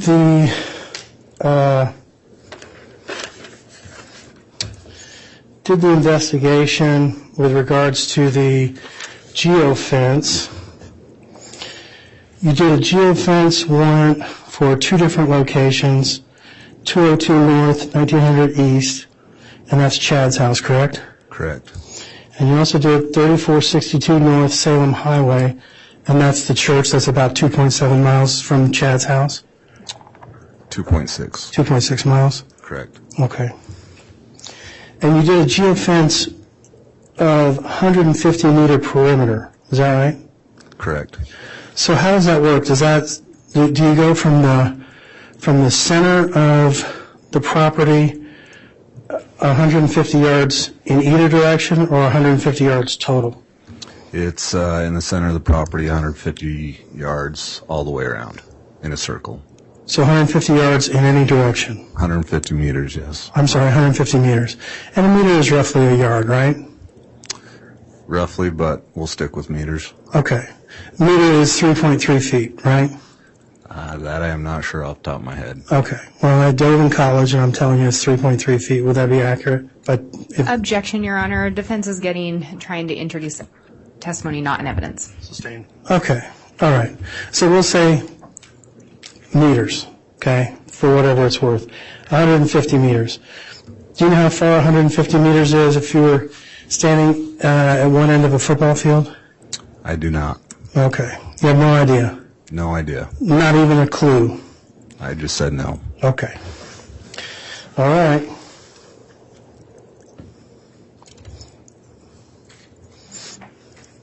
Do you know how many feet 150 meters is? I do not. Didn't bother to check to see how far it was? Objection, Your Honor. Relevance. I think the detective already testified to the distance within the warrant. It's asked and answered. Okay, Judge. So 150 meters, you indicated that you thought that Chad Daybell's phone, or I'm sorry, not Chad Daybell's phone, Alex Cox's phone was in the church parking lot within 150 meters. I testified to a device that was associated with Alex Cox's Homer J. Maximus was pinging in the vicinity of the church. Within 150 meters? Within the 150 meters of my geofence location. Okay. And did you get specific, anything more specific than somewhere within 150 meters? I guess I don't understand that question. Okay. You have a geofence location, which is a large circle, right? Correct. I'm just going to guess. And then you have a pinpoint in the middle of that circle, which would be the dot where everything is focused on, right? Correct. Okay. So is there anything within that larger circle, can you pinpoint in any particular direction or any particular area where this Homer J. Maximus phone was located, or was it the only information you got was it was somewhere within the 150 meter range? It was showing Wi-Fi hits off the backside of the church. Okay. Okay, and that's what you got, was the Wi-Fi hits? Correct. And the Wi-Fi hits came from somebody else's house? Correct. Okay.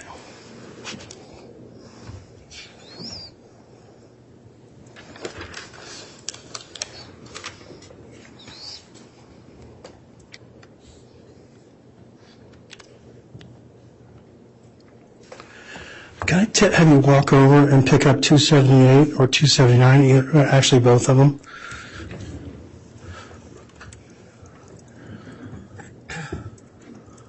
And Your Honor, I don't know if he's going to have him walk back to the stand or if we need the handheld mic again. Well, 278 and 279 can just be delivered to him on the stand. That's fine, Judge. Okay, you can return to your seat. Thanks. And I apologize for the interruption, just wanted to clarify that. That's fine, Ms. Blake. Thank you.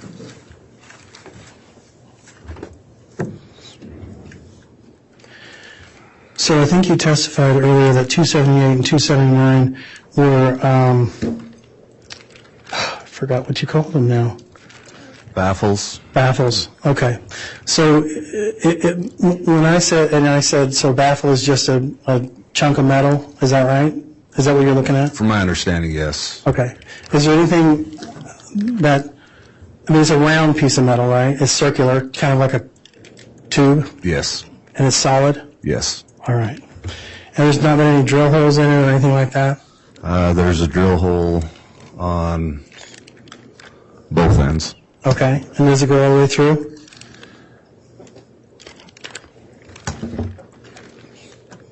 No. Okay. So it couldn't be used as a suppressor. It would actually blow the gun up, right? Correct. Okay. All right. Nothing further. All right, let's have the exhibits returned to the table there, please.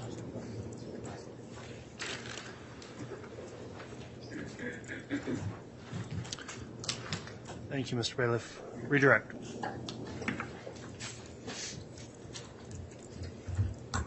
Thank you, Your Honor.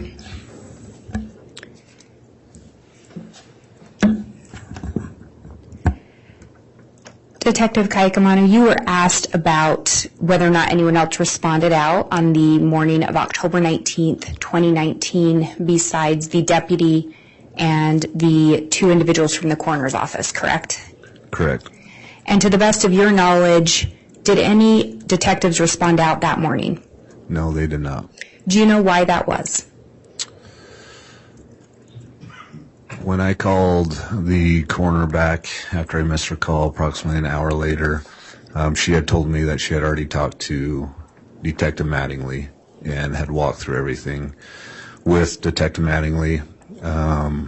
After that conversation, I also asked Deputy Greenhalgh, again, if anything was out of the ordinary, any forced entry, anything sticking out to her. I was not made aware of anything. I also asked her if the coroner saw anything that was different or out of the ordinary. She told me no. And on October 19th of 2019, were you aware of or had you heard of J.J. Vallow?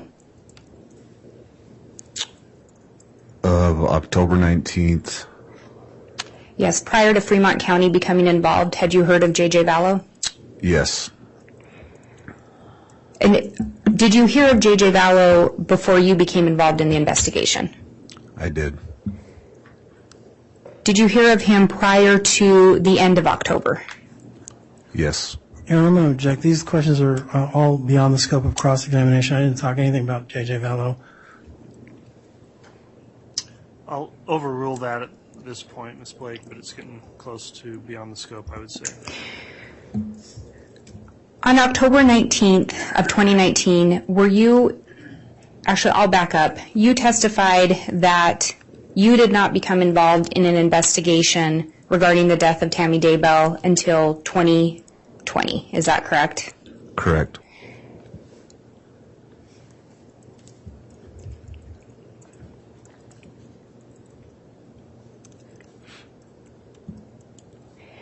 And I think you also testified in response to Cross that when Fremont became involved, they were assisting or looking for a Jeep.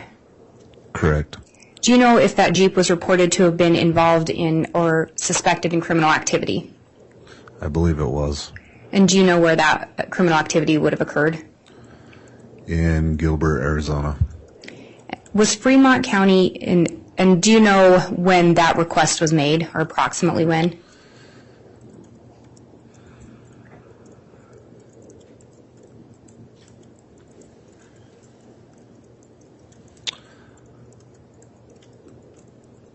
I can't think of it off the top of my head. I would have to refer. I think you testified previously Fremont County did not become involved in a joint investigation until the end of October of 2019? Correct. And that was after the death of Tamara Daybell? Correct. So on the morning she died, to the best of your knowledge, did Fremont County have all of the information regarding those other investigations? They did not have all the information, no.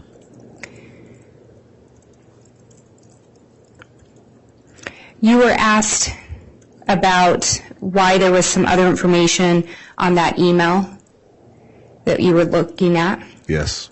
And at the bottom of that first page, you'd read off the sender, the person it was sent to, and a date. Is that correct? Correct. And then the body of that actual email started on the next page. Is that correct? Correct. So with the phone extraction, would there have been remnants of a prior email? Yes. And that's what was contained on the first page? Yes. And you were asked a lot about the content of that email, specifically mention of a bipolar teen. Correct. Did that seem plausible to you? No. What about a dog thief or her husband? Did that seem like a plausible suspect? No. The Daybell residence, can you describe the area where it's located? Is it a city? Is it rural? So the Daybell residence is at 202 North, 1900 East, at a crossroads, which is a rural area and a farm community. On the east side of their house and the northeast side of their house is just open field for several hundred yards. It's a farming area and it's very open. Do you get a lot of reports of masked gunmen in that area? No.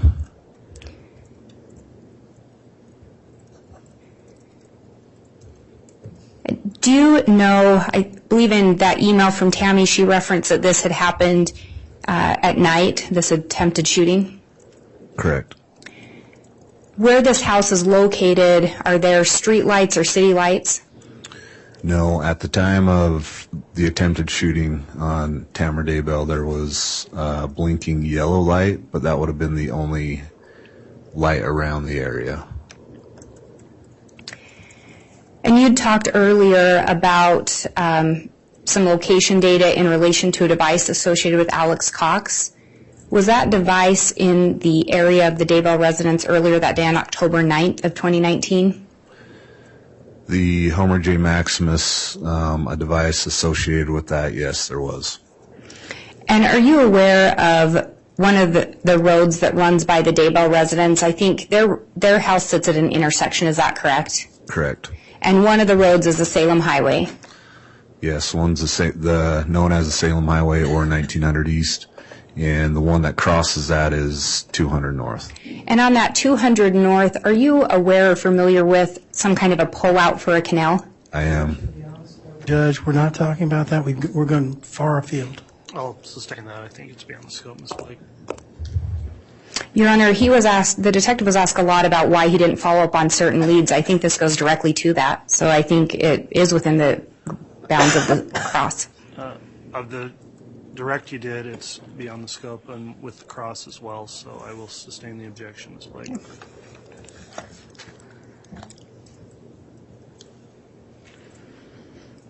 With this particular gun that we've talked a lot about, can you tell by looking at it if it is threaded for a silencer or a suppressor?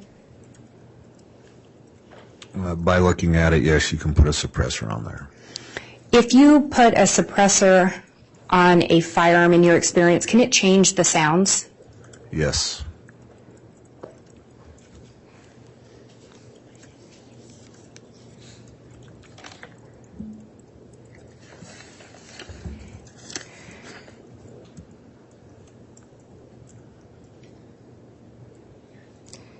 When you conduct an investigation, do you go where the evidence leads you?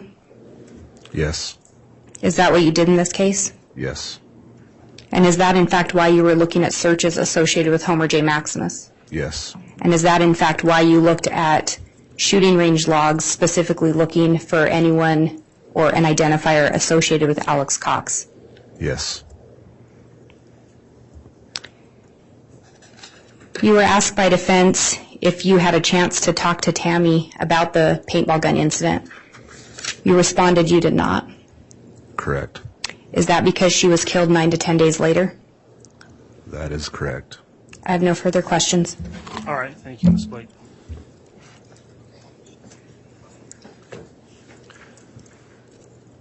That'll conclude the testimony of Detective Kai Kamanu.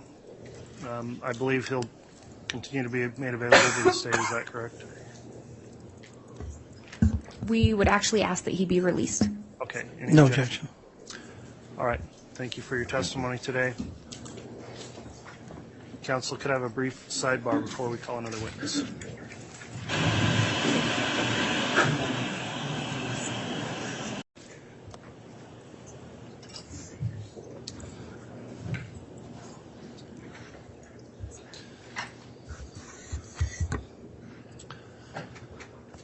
All right, upon conferring with counsel in a sidebar, the defense does intend to introduce some exhibits, which may take some time. However, they're going to make a further review of that, see where they agree or disagree with the state. We may probably hear motion on that in the morning, potentially outside of the presence of the jury, to determine where that stands. In order to allow the parties to get prepared for that, I am going to find that we'll conclude for this afternoon for the day's proceedings, and so we'll just plan on starting again tomorrow. I'll also indicate tomorrow there's another hearing the court has to take up later in the afternoon, so we'll be stopping a little bit early tomorrow, probably around 3:10, no later than 3:15 for our end time tomorrow. So that will conclude the testimony for today. The cross-examination of this witness will commence in the morning before we break for the day. I will give the jurors the daily admonishment to please continue to follow the court's instruction to not discuss this case amongst yourselves or with anyone else. Please don't look the case up, read about it in any way. If you see it being reported in the media, please don't watch the reports, and continue to do your duty to remain impartial in this case so you can reach a verdict only on the evidence that you've seen here in court. With that in mind, we appreciate your continued service, and we will recess for the day. All right, please.